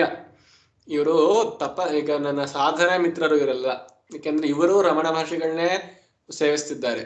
ಹಾಗೆ ಇವರೆಲ್ಲ ನನ್ನ ಫ್ರೆಂಡ್ಸ್ ತರ, ನನ್ನ ಸ್ನೇಹಿತರ ತರ. ಆದ್ರೆ ಸ್ನೇಹಿತರ ಶ್ರೇಷ್ಠರು ಇವರೆಲ್ಲ. ಇವರೆಲ್ಲ ಕೇಳಿ. ಅಯಂ ರಮಣಃ ಅದ್ಯ ಪ್ರಭೃತಿ ಸರ್ವೇಷಾಂ ಕೃತೆ. ಇವತ್ತಿಂದ ಈ ರಮಣರು, ಇವ್ರ ಹೆಸರು ರಮಣ ಅಂತ ಇತ್ತು, ಇವತ್ತಿಂದ ಶುರು ಮಾಡಿ ಅಂದ್ರೆ ಇವತ್ತಿಂದ ಈಚೆಗೆ ಸರ್ವೇಷಾಂ ಕೃತ ಎಲ್ಲರಿಗೂ ಕೂಡ ಇವರು ಭಗವಾನ್ ರಮಣ ಮಹರ್ಷಿ ಭವತಿ. ಇವರು ಭಗವಾನ್ ರಮಣ ಮಹರ್ಷಿ, ಇವರು ಭಗವಂತನೇ ಆದ ಮಹರ್ಷಿಯೇ ಆಗಿರುವಂತ ರಮಣ ಎನ್ನುವುದು ಎಲ್ಲರಿಗೂ ಗೊತ್ತಾಗಲಿ. ಭಗವಾನ್ ರಮಣ ಮಹರ್ಷಿ, ಇವರ ಹೆಸರು ಕೂಡ ಭಗವಾನ್ ರಮಣ ಮಹರ್ಷಿ ಅಂತ ಆಗಲಿ. ಆದರೆ ಅದಕ್ಕಿಂತ ಮಿಗಿಲಾಗಿ ಇವರು ಭಗವಂತನ ಸ್ವರೂಪವೇ, ಮಹರ್ಷಿಗಳೇ ಅಂದ್ರೆ ಮಹರ್ಷಿಗಳೇ. ಬರೀ ನನ್ನಂತ ಮುನಿ ಏನೂ ಅಲ್ಲ, ಮುನಿಗಿಂತೂ ಮೇಲಿರುವಂತ ಋಷಿಗಿಂತೂ ಮೇಲೆ ಮಹರ್ಷಿ ಆಗಿದ್ದಾರೆ ಅಂತ ಹೇಳ್ತಾರೆ. ತಸ್ಮಿನ್ ಅವಸರೆ ಪಾಲ್ ಬ್ರಂಟನ್ ನಾಮಕಃ ಕಶ್ಚನ ವಿದೇಶೀಯಃ ಭಾರತದೇಶಸ್ಯ ಆಧ್ಯಾತ್ಮಿಕಂ ಔನ್ನತ್ಯಂ ಅವಗಮ್ಯ ಭಾರತಂ ಆಗಚ್ಚತ್. ಆಗ ಅಂತ ಸಮಯದಲ್ಲಿ ಪಾಲ್ ಬ್ರಂಟನ್ ಅನ್ನುವ ಒಬ್ಬ ವೈದೇಶಿಕನು, ಫಾರಿನ್ ಪರ್ಸನ್, ಭಾರತ ದೇಶಸ್ಯ ಆಧ್ಯಾತ್ಮಿಕಂ ಔನ್ನತ್ಯಂ ಅವಗಮ್ಯ. ಆಗ ಅವರು ಈ ಇಂಡಿಯನ್ ರಿಲಿಜನ್ ಇವೆಲ್ಲ ಓದ್ತಿರುವಾಗ ಅವರಿಗೆ ಭಾರತ ದೇಶದ ಆಧ್ಯಾತ್ಮಿಕ ಔನ್ನತ್ಯ ಅಂದ್ರೆ ಉನ್ನತಿಯ ದ್ಯೋತಕವಾದ ಅಂಶಕ್ಕೆ ಔನ್ನತ್ಯ ಅಂತ ಅಂತಾರೆ. ಅಂದ್ರೆ ಆಧ್ಯಾತ್ಮಿಕವಾದ ಔನ್ನತ್ಯ ಅಂದ್ರೆ ನಾವು ಅತಿ ಹೆಚ್ಚು ಬೇರೆ ದೇಶಗಳಿಗಿಂತ ಆಧ್ಯಾತ್ಮಿಕವಾಗಿ ಮುಂದುವರೆದಿದ್ದೇವೆ ಎನ್ನುವುದನ್ನು ಅರಿತುಕೊಂಡು ಭಾರತಕ್ಕೆ ಬಂದ. ಸಹ ಬಹುಷು ಪ್ರದೇಶೇಷು ಪರಿಭ್ರಮ್ಯ ಬಹೂನ್ ಋಷೀನ್ ಯೋಗಿನಃ ಸಾಧೂಂಶ್ಚ ದೃಷ್ಟವಾ. ಆಗ ಅವನು ಹಲವು ಪ್ರದೇಶಗಳಿಗೆಲ್ಲ, ಈಗ ಹಿಮಾಲಯಾದಿ, ಬದರಿ, ಕೇದಾರ ಎಲ್ಲ ಕಡೆ ಹೋಗಿ, ಹಾಗೂ ಉತ್ತರ ಭಾರತ, ದಕ್ಷಿಣ ಭಾರತ, ಪಶ್ಚಿಮ ಭಾರತ ಇವೆಲ್ಲವನ್ನೂ ಓಡಾಡಿ ಋಷಿ ಯೋಗಿಗಳು ಹಾಗೂ ಸಾಧುಗಳನ್ನೆಲ್ಲ, ಸಂತರನ್ನೆಲ್ಲ ಭೇಟಿ ಮಾಡಿ ಇವರನ್ನೆಲ್ಲರೂ ನೋಡಿದರು. ಸಾಧೂನ್ ಚ ಸಾಧುಗಳನ್ನು ಸಹ ದೃಷ್ಟವ ನೋಡಿದನು. ಏವಮೇವ ರಮಣ ಮಹರ್ಷಿಮಪಿ ದ್ರಷ್ಟುಂ ಅರುಣಾಚಲಂ ಅಗಮತ್. ಹೀಗೆ ಅವರು ಕೇಳಿದ್ರು, ರಮಣ ಮಹರ್ಷಿ ಅಂತ ಒಬ್ರು ಇದ್ದಾರೆ ಇಲ್ಲಿ ಅರುಣಾಚಲ ಹತ್ರ ಇದ್ದಾರೆ ಅಂತ ಅನ್ನೋದನ್ನು ಅವರನ್ನ ನೋಡಕ್ಕಾಗಿ ಅರುಣಾಚಲಕ್ಕೆ ಬಂದ್ರು. ಗಮನಾವಸರೆ ತಸ್ಯ ಮನಸಿ ಆಧ್ಯಾತ್ಮಿಕಾಃ ಬಹವಃ ಪ್ರಶ್ನಾಃ ಸಮುದ್ಭೂತಾಃ. ಆಗ ಹೊರಡುವ ಸಮಯದಲ್ಲಿ ಅದ್ರ ಮನಸ್ಸಲ್ಲಿ ಇದೆಲ್ಲ ಕೇಳ್ಬೇಕಪ್ಪ, ಇಂತ ಆಧ್ಯಾತ್ಮಿಕ ಪ್ರಶ್ನೆಗಳನ್ನೆಲ್ಲ ಕೇಳ್ಬೇಕು ಅಂತ ಹಲವಾರು ಪ್ರಶ್ನೆಗಳು ಅವ್ರ ಮನಸ್ಸಿನಲ್ಲಿ ಬಂತು. ಸಹ ಪಾಲ್ ಬ್ರಂಟನ್ ಮಹೋದಯಃ ಪ್ರಶ್ನಾನಾಂ ಚೀಟಿಕಯಾ ಸಹ ರಮಣ ಮಹರ್ಷೇಃ ಪುರತಃ ಪ್ರಣಾಮಂ ಕೃತ್ವಾ ಉಪವಿಷ್ಟಃ. ಮರ್ತೋಗ್ತೀನಿ ಅಂತ ಅನ್ಬಿಟ್ಟು ಈ ಪ್ರಶ್ನೆಗಳನ್ನೆಲ್ಲ ಒಂದು ಚೀಟಿನಲ್ಲಿ ಎಲ್ಲ ಬರೆದು ಆ ಚೀಟಿ ಜೊತೆನೂ ಹೋಗಿ ರಮಣ ಮಹರ್ಷಿಗಳ ಮುಂದೆ ಪುರತಃ ಅಂದ್ರೆ ಮುಂದೆ ಪ್ರಣಾಮವನ್ನು ಮಾಡಿ, ಸಾಷ್ಟಾಂಗ ಪ್ರಣಾಮ ಮಾಡಿ ಅಲ್ಲಿ ಕೂತ್ಕೊಂಡ್ರು ಆ ಚೀಟಿ ಜೊತೆ. ಆಶ್ರಮೇ ಸರ್ವತ್ರ ಪ್ರಶಾಂತತಾ ಆಸೀತ್. ಆದ್ರೆ ಅವರು ಇಷ್ಟು ತಲೆ ಭಾರ, ತಲೆ ಬಿಸಿ ಎಲ್ಲ ಇದೆ, ಯಾಕಂದ್ರೆ ಇಷ್ಟೊಂದು ಪ್ರಶ್ನೆಗಳೆಲ್ಲ ಇದೆ ಅಂತ ಎಷ್ಟೊಂದು ಪ್ರಶ್ನೆಗಳು ಬಂದಿದೆ. ಆದ್ರೆ ಆ ಆಶ್ರಮದಲ್ಲಿ ಮಾತ್ರ ಸರ್ವತ್ರ ಎಲ್ಲ ಕಡೆಯೂ ಪ್ರಶಾಂತತೆ ಇತ್ತು. ರಮಣ ಮಹರ್ಷಿ ಮೌನೇನ ಉಪವಿಷ್ಟಃ ಆಸೀತ್. ರಮಣ ಮಹರ್ಷಿ ಮೌನವಾಗಿ ಕುಳಿತುಕೊಂಡಿದ್ದರು. ರಮಣ ಮಹರ್ಷೇಃ ನಯನೆ ಸ ಏವ ಪಶ್ಯನ್ನಾಸೀತ್.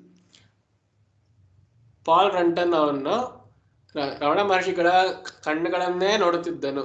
ನಯನೇ ಸ ಏವ ಪಶ್ಯನ್ನಾಸೀತ್, ರಮಣ ಮಹರ್ಷಿಗಳ ಕಣ್ಣನ್ನೇ ನೋಡುತ್ತಿದ್ದನು. ರಮಣ ಮಹರ್ಷಿ ಅಪಿ ನಿಶ್ಚಲಯಾ ನಿರ್ವಿಕಾರಯಾ ದೃಶಾ ತಸ್ಯ ನಯನಯೋಃ ಪಶ್ಯನ್ನಭವತ್. ಆಗ ರಮಣ ಮಹರ್ಷಿಗಳು ಕೂಡ ನಿಶ್ಚಲವಾಗಿ, ಅಂದ್ರೆ ಕಣ್ಣು ಅಲಗಾಡದಲೆ, ನಿರ್ವಿಕಾರವಾಗಿ, ಅವರ ಮನಸ್ಸಿನಲ್ಲೂ ಕೂಡ ಏನು ವಿಕಾರಗಳನ್ನು ಹೊಂದಿದಲೆ, ದೃಶ ಅಂದ್ರೆ ಕಣ್ಣುಗಳಿಂದ ಅಂತ, ದೃಶ್ ಅನ್ನೋದು ಕಣ್ಣು ಅಂತ, ದೃಶ ಅಂದ್ರೆ ತೃತೀಯ ವಿಭಕ್ತಿ, ಕಣ್ಣಿನಿಂದ, ತಸ್ಯ ನಯನಯೋಃ ಪಶ್ಯನ್ನಪಿ ಅಭವತ್. ಈ ಪಾಲ್ ಬ್ರಂಟನ್ ಕಣ್ಣುಗಳನ್ನು ಇವರ ಕಣ್ಣುಗಳು ನೋಡುತ್ತಿತ್ತು. ಸಹಸಾ ಕಶ್ಚನ ವಿದ್ಯುತ್ತರಂಗಃ ಇವ ಶರೀರಂ ಪ್ರವಿಷ್ಟಃ ಇವ ಬ್ರಂಟನ್ ಮಹೋದಯಸ್ಯ. ಸಹಸ ವೇಗವಾಗಿ ಅಂದ್ರೆ ತಕ್ಷಣನೇ ವಿದ್ಯುತ್ ತರಂಗ, ವಿದ್ಯುತ್ತೇ ಅಂದ್ರೆ ಎಲೆಕ್ಟ್ರಿಸಿಟಿ, ಈ ಶಾಕೆ ಬಂತು, ಒಂದು ವೇವ್ ಆಫ್ ಎಲೆಕ್ಟ್ರಿಸಿಟಿ, ವಿದ್ಯುತ್ ತರಂಗ, ವಿದ್ಯುತ್ತಿನ ತರಂಗ ಎಂಬಂತೆಯೋ ಶರೀರವನ್ನು ಆವರಿಸಿದಂತೆಯೋ, ಪ್ರವಿಷ್ಟ, ಈ ವಿದ್ಯುತ್ ತರಂಗವು ಶರೀರವನ್ನೇ ಆವರಿಸಿತು ಎಂಬುವಂತೆ ವ್ರಂಟನ್ ಮಹೋದಯಗೆ ಆಯಿತು. ತದಾ ಸಹ ಕಾಂಚನ ಪ್ರಶಾಂತತಾಂ ಅನುಭವನ್ ಸರ್ವಂ ವಿಸ್ಮೃತವಾ. ಆಗ ಏನೋ ಒಂದು ಪ್ರಶಾಂತತೆ, ಎಲ್ಲಿಯೋ ಒಂದು ಅವರ್ಣ್ಯವಾದ ಪ್ರಶಾಂತತೆಯನ್ನು ಅವನ ಮನಸ್ಸಿನಲ್ಲಿ ಅನುಭವಿಸಿ ಎಲ್ಲವನ್ನೂ ಮರೆತು ಬಿಟ್ಟನು. ಅಲೌಕಿಕಃ ಅಯಂ ಅನುಭವಃ ತಂ ವಿವಶಮಕರೋತ್. ಅಲೌಕಿಕವಾದ ಈ ಅನುಭವ ಅಂದ್ರೆ ಲೌಕಿಕವನ್ನು ಅತಿರಿಕ್ತವಾಗಿರುವ, ಅಂದ್ರೆ ಈ ಯಾವ ಲೌಕಿಕ ಪ್ರಸಂಗಗಳಲ್ಲೂ ಇಂಥ ಅನುಭವ ಆಗಿರಲಿಲ್ಲ ಅವನಿಗೆ, ಅಲೌಕಿಕ. ಸೊ ಅದರಿಂದ ಈ ಲೌಕಿಕವನ್ನು ಬಿಟ್ಟಂತಹ ಅಂದ್ರೆ ಸೂಪರ್ ನ್ಯಾಚುರಲ್ ಅನ್ನುವ ಒಂದು ಅನುಭವ, ಎಕ್ಸ್ಪೀರಿಯನ್ಸ್ ಅವನಿಗೆ ವಿವಶಂ ಅಕರೋತ್, ಅವನಿಗೆ ಅಲುಗಾಡಿಸ್ಬಿಡ್ತು. ಅಂದ್ರೆ ಅವನಿಗೆ ಏನು ಕಂಟ್ರೋಲೇ ಇಲ್ಲ, ಏನೋ ಅವನ ಶಕ್ತಿಯ ಸ್ವಾತಂತ್ರ್ಯವೇ ಇಲ್ಲದಂತೆ ಆಯಿತು. ಅಂದ್ರೆ ಇಷ್ಟು ಅಂತ ಓವರ್ವೆಲ್ಮಿಂಗ್ ಎಕ್ಸ್ಪೀರಿಯನ್ಸ್ ಅಂತ ಏನಂತೀವಿ, ಅಂದ್ರೆ ಅತಿಕರವಾದ ಅನುಭವದಿಂದ ಅವನ ಮನಸ್ಸೇ ವಿವಶವಾಗಿ ಹೋಗಿತ್ತು. ಯದಾ ಸಹ ವ್ರಂಟನ್ ಮಹೋದಯಃ ಬಾಹ್ಯಸ್ಪೃಶಂ ಪ್ರಾಪ್ತವಾನ್ ತದಾ ತಸ್ಯ ಮನಃ ಪ್ರಸನ್ನಂ ಪ್ರಶಾಂತಂಚಾಸೀತ್. ಯಾವಾಗ ಅವನು ಈ ವ್ರಂಟನ್ ಮಹೋದಯ ಬಾಹ್ಯ ಸ್ಪೃಶಂ ಅಂದ್ರೆ ಹೊರಗಿನ ಪ್ರಪಂಚಕ್ಕೆ, ಅಂದ್ರೆ ಈ ಹೊರಗಿನ ಜಗತ್ತಿಗೆ ಅನ್ನುವ ದೃಷ್ಟಿಗೆ ಬಂದನು, ಆಗ ತದಾ ಸಹ ತಸ್ಯ ಮನಃ ಪ್ರಸನ್ನಂ ಪ್ರಶಾಂತಂಚ ಆಸೀತ್. ಆಗ ಅವನ ಮನಸ್ಸು ಹೊರಗೆ ಬಂದರೂ ಕೂಡ ಪ್ರಸನ್ನವಾಗಿ ಅಂದ್ರೆ ಸಂತೋಷವಾಗಿ ಪ್ರಶಾಂತವಾಗಿ ಇತ್ತು. ಪ್ರಶಾಂತಂ ಚ ಆಸೀತ್. ರಮಣ ಮಹರ್ಷೇಃ ಮುಖೆ ಸಾ ಏವ ಪ್ರಸನ್ನತಾ ಸ ಏವ ಮಂದಹಾಸಃ ಚ ವಿರಾಜತೆ ಸ್ಮ. ರಮಣ ಮಹರ್ಷಿಗಳ ಮುಖದಲ್ಲೂ ಸಹ ಅದೇ ಪ್ರಸನ್ನತೆ ಅಂದ್ರೆ ಅದೇ ರೀತಿಯ ಮಂದಹಾಸ. ಮಂದಹಾಸ ಅಂದ್ರೆ ಸ್ವಲ್ಪ ನಗುವುದು ಅಂತ, ಅಂದ್ರೆ ಪೂರ್ತಿಯಾಗೋ ಒಂಥರ ಹಾ ಅಂತ ನಗೋದಲ್ಲ, ಅಂದ್ರೆ ಸ್ವಲ್ಪ ಸ್ಮಯ ಅಂದ್ರೆ ಸ್ಮೈಲ್ ಇತ್ತು ಅಂತ. ಪ್ರಸನ್ನತೆಯು ಇರ್ತಿತ್ತು, ವಿರಾಜತೆ ಅಂದ್ರೆ ವಿರಾಜಿಸುತ್ತಿತ್ತು, ಆನಂದಕರವಾಗಿತ್ತು. ಅನಂತರಂ ಕಶ್ಚನ ಆಗತ್ಯ ವ್ರಂಟನ್ ಮಹೋದಯಂ ಪ್ರಶ್ನಾನ್ ಪ್ರಷ್ಟುಂ ಉಕ್ತವಾನ್. ಆಗ ಇದಾದ ಮೇಲೆ ಬಳಿಕ ಯಾರೋ ಒಬ್ಬ ಬಂದ್ಬಿಟ್ಟು ಆ ಆಶ್ರಮವಾಸಿ ವ್ರಂಟನ್ ಮಹೋದಯ ಏನೋ ಪ್ರಶ್ನೆ ಇದೆ, ನೀವು ಕೇಳಿ ಅಂತ ಮಹೋದಯ ವ್ರಂಟನ್ ಹೇಳಿದ್ರು. ತದಾ ವ್ರಂಟನ್ ಮಹೋದಯಃ ಸಮಂದಹಾಸಃ ಅವದತ್ ಮಮ ಪ್ರಶ್ನಾನಾಂ ಸರ್ವಾಣಿ ಉತ್ತರಾಣಿ ಮೌನೇ ಏವ ಪ್ರಾಪ್ತಾನಿ. ಆಗ ಹೇಳಿದ್ರು ವ್ರಂಟನ್ನು ಮಂದಹಾಸ ಅಂದ್ರೆ ಅವನು ಸ್ವಲ್ಪ ಚಿಕ್ಕದಾಗಿ ನಗ್ತಾ ಹೇಳ್ದ, ನನ್ನ ಪ್ರಶ್ನೆಗಳಿಗೆ ಎಲ್ಲವೂ ಕೂಡ ಉತ್ತರ, ನನ್ನ ಸರ್ವ ಪ್ರಶ್ನೆಗಳಿಗೂ ಸರ್ವ ರೀತಿಯ ಉತ್ತರಗಳು ಸಹ ನನಗೆ ಮೌನದಿಂದಲೇ, ಅಂದ್ರೆ ಏನು ಮಾತಾಡೂ ಇಲ್ಲ, ಆದ್ರೆ ರಮಣ ಮಹರ್ಷಿಗಳು ಇವನು ಏನ್ ಪ್ರಶ್ನೆ ಕೇಳಲಿಲ್ಲ, ಆದರೆ ಎಲ್ಲಾ ಉತ್ತರಗಳು ಸಹ ನನಗೆ ಆ ಮೌನದಲ್ಲಿಯೇ ಸಿಕ್ಕಿದ್ವೆ ಅಂತ. ಭಗವತಃ ರಮಣ ಮಹರ್ಷೇಃ ಉಪದೇಶಾಃ ಆಚರಣಯೋಗ್ಯಾಃ ಭವಂತಿ ಸ್ಮ. ಭಗವಂತನ ಅಂದ್ರೆ ಭಗವಾನ್ ರಮಣ ಮಹರ್ಷಿಗಳ ಉಪದೇಶವೂ ಸಹ ಆಚರಣ ಯೋಗ್ಯವಾಗಿ ಇರುತ್ತಿತ್ತು. ಅಂದ್ರೆ ಇವರೇನೋ ಬರೀ ಅಲೌಕಿಕವಾದ ಅತ್ಯನುಭವಿಕವಾದ ವಿಚಾರಗಳನ್ನೇ ಹೇಳ್ತಿದ್ರು ಅಂತ ಏನಲ್ಲ, ಆಚರಣ ಯೋಗ್ಯ, ಎಲ್ಲವೂ ಸಹಜವಾಗಿ ಸಂಸಾರದಲ್ಲಿಯೂ ಆಚರಣೆ ಮಾಡಲ್ಪಡಬಹುದಾದಂತ ವಿಷಯಗಳನ್ನೇ ಹೇಳ್ತಿದ್ರು. ಅತಿ ಉನ್ನತವಾಗಿ ಜಗದ್ವಿಸ್ಮರಣೀಯವಾದಂತಹ ವಿಷಯಗಳನ್ನೆಲ್ಲ ಹೇಳಿ ಜಗತ್ತಿನಲ್ಲೇ ಏನ್ ಮಾಡ್ಬೇಕು ಅನ್ನೋ ಅರ್ಥವಾಗುವಂತೆ ಆ ರೀತಿ ಅಷ್ಟೊಂದು ಫಿಲಾಸಫಿ ಈಗ ತತ್ವ ಪ್ರಚಾರ ಏನ್ ಮಾಡುತ್ತಿತ್ತಿಲ್ಲ. ಅವರು ಸಾಮಾನ್ಯವಾಗಿ ಏನೇನ್ ಜನರು ಮಾಡಬಹುದು ಅದನ್ನೂ ಸಹ ಹೇಳ್ತಿದ್ರು. ಸ್ವಯಂ ಕೌಪೀನಧಾರಿ ಮೌನವ್ರತಃ, ಆದರೆ ಅವರೇ ಸಹ ಕೌಪೀನಧಾರಿ ಅಂದ್ರೆ ಕೌಪೀನವನ್ನು ಒಂದು ಚಿಕ್ಕ ಬೇರೆಯವರಿಗೆ ಅಸಹ್ಯ ಆಗದಂತೆ ಇರುವಂತೆ ಚಿಕ್ಕ ಬಟ್ಟೆಯನ್ನು ಮಾತ್ರ ಉಟ್ಟಿಕೊಂಡು, ಧಾರಿ ಅಂದ್ರೆ ಧರಿಸಿ, ಮೌನವ್ರತಃ ಆದ್ರೆ ಮೌನವನ್ನೇ ಆಚರಿಸ್ತಿದ್ರು ಯಾವಾಗ್ಲೂ. ತಸ್ಯ ಸಂಪತ್ತಿ ಕೇವಲಂ ಆತ್ಮಜ್ಞಾನಂ, ಆದ್ರೆ ಅವ್ರಿಗೆ ಸಂಪತ್ತಿ ಏನಿತ್ತು, ಏನು ದುಡ್ಡು ಕಾಸು, ಏನು ಬಟ್ಟೆ ಬರಹ ಏನೂ ಇತ್ತಿಲ್ಲ. ಅವ್ರಿಗೆ ಬರೀ ಸಂಪತ್ತಿಗೆ ನಾವೇನ್ ತಪೋಧನ ಅಂತ ಏನಂದ್ವಿ ಅದೇ ತರ ಬರೀ ಆತ್ಮಜ್ಞಾನವೇ. ಅವರ ಸ್ವಂತವಾದ ತಮ್ಮ ಬಗ್ಗೆ ಅತಿ ಅಚಂಚಲವಾದ ಜ್ಞಾನ ಏನಿತ್ತು, ಸತತ ಜ್ಞಾನ ಏನಿತ್ತು, ಅದೊಂದೇ ಅವ್ರಿಗೆ ಇದ್ದಿದ್ದು ಸಂಪತ್ತಿಯಾಗಿ. ಶಾಂತಿ ಸರ್ವ ಪ್ರಾಣಿ ಸಮಭಾವನಾ ದಯಾ ನಿರ್ವಿಕಾರತಾ ಇತ್ಯಾದಯಃ ಗುಣಾಃ ತಸ್ಯ ಸಹಜಾನಿ ಆಭರಣಾನಿ ಆಸನ್. ಅವರೇನು ಹುಟ್ಟುತ್ತಿತ್ತಿಲ್ಲ ಆಭರಣಗಳನ್ನ, ಆದ್ರೆ ಈ ಕೌಪಿನಧಾರಿ ಆಗಿದ್ಮೇಲೆ ಇನ್ನೇನು ಆಭರಣ ಹುಟ್ಟುತ್ತಾರೆ, ಇನ್ನೇನು ಆಭರಣ ಹುಟ್ಟೋದಿಲ್ಲ. ಆದ್ರೆ ಅವ್ರಿಗೆ ಶಾಂತಿ, ಅವರ ಶಾಂತ ರಸವೇ ಸರ್ವ ಪ್ರಾಣಿ ಸಮಭಾವನ, ಎಲ್ಲ ಪ್ರಾಣಿಗಳಲ್ಲೂ, ಅಂದ್ರೆ ಬರೀ ಮನುಷ್ಯರಲ್ಲಂತಲ್ಲ, ಹಸು, ಕಾಡು ಪ್ರಾಣಿ, ವನ್ಯಮೃಗಗಳು ಎಲ್ಲರಲ್ಲೂ ಕೂಡ ಸಮಭಾವನ, ಎಲ್ಲರೂ ಒಂದೇ. ಒಂದೇ ಅಂದ್ರೆ ಏನ್ ಅರ್ಥದಲ್ಲಿ? ಪಾರಮಾರ್ಥಿಕ ಅರ್ಥದಲ್ಲಿ ಒಂದೇ ಅನ್ನುವ ಸಮಭಾವನೆಯನ್ನು ಉಳ್ಳವರಾಗಿ ದಯೆಯನ್ನು ಹೊಂದಿ, ನಿರ್ವಿಕಾರತ ಅಂದ್ರೆ ಮನಸ್ಸಿನಲ್ಲಿ ಎಂತ ಚಂಚಲತೆಯೂ ಇಲ್ಲದೆ, ಎಲ್ಲ ಚಂಚಲತೆಯೂ ಕಿತ್ ಬಿಸಾಕ್ಬಿಟ್ಟಿದ್ದಾರೆ. ನಿರ್ವಿಕಾರತೆ, ಸದಾ ಅವರು ನಿರ್ವಿಕಾರ ಸ್ಥಿತಿಯಲ್ಲಿಯೇ ಸಹಜ ಸಮಾಧಿ ಸ್ಥಿತಿಗಳಲ್ಲೇ ಇದ್ದು, ಇತ್ಯಾದಿಯ ಗುಣ, ಹೀಗೆ ಹಲವಾರು ಗುಣಗಳು ಅವರ ಸಹಜವಾದ ಆಭರಣಗಳೇ ಆಗಿವೆ. ಅಂದ್ರೆ ಅವರ ಜೊತೆಯೇ ಬಂದಂತಹ ಆಭರಣಗಳಾಗಿವೆ. ಅವರೇನು ಕೃತಕವಾದ ಆಭರಣಗಳನ್ನು ಧರಿಸಲಿಲ್ಲ. ತಸ್ಯ ಆಶ್ರಮೆ ಸರ್ವೇಷಾಂ ಕೃತೆ ಪ್ರವೇಶಃ ಸುಲಭಃ.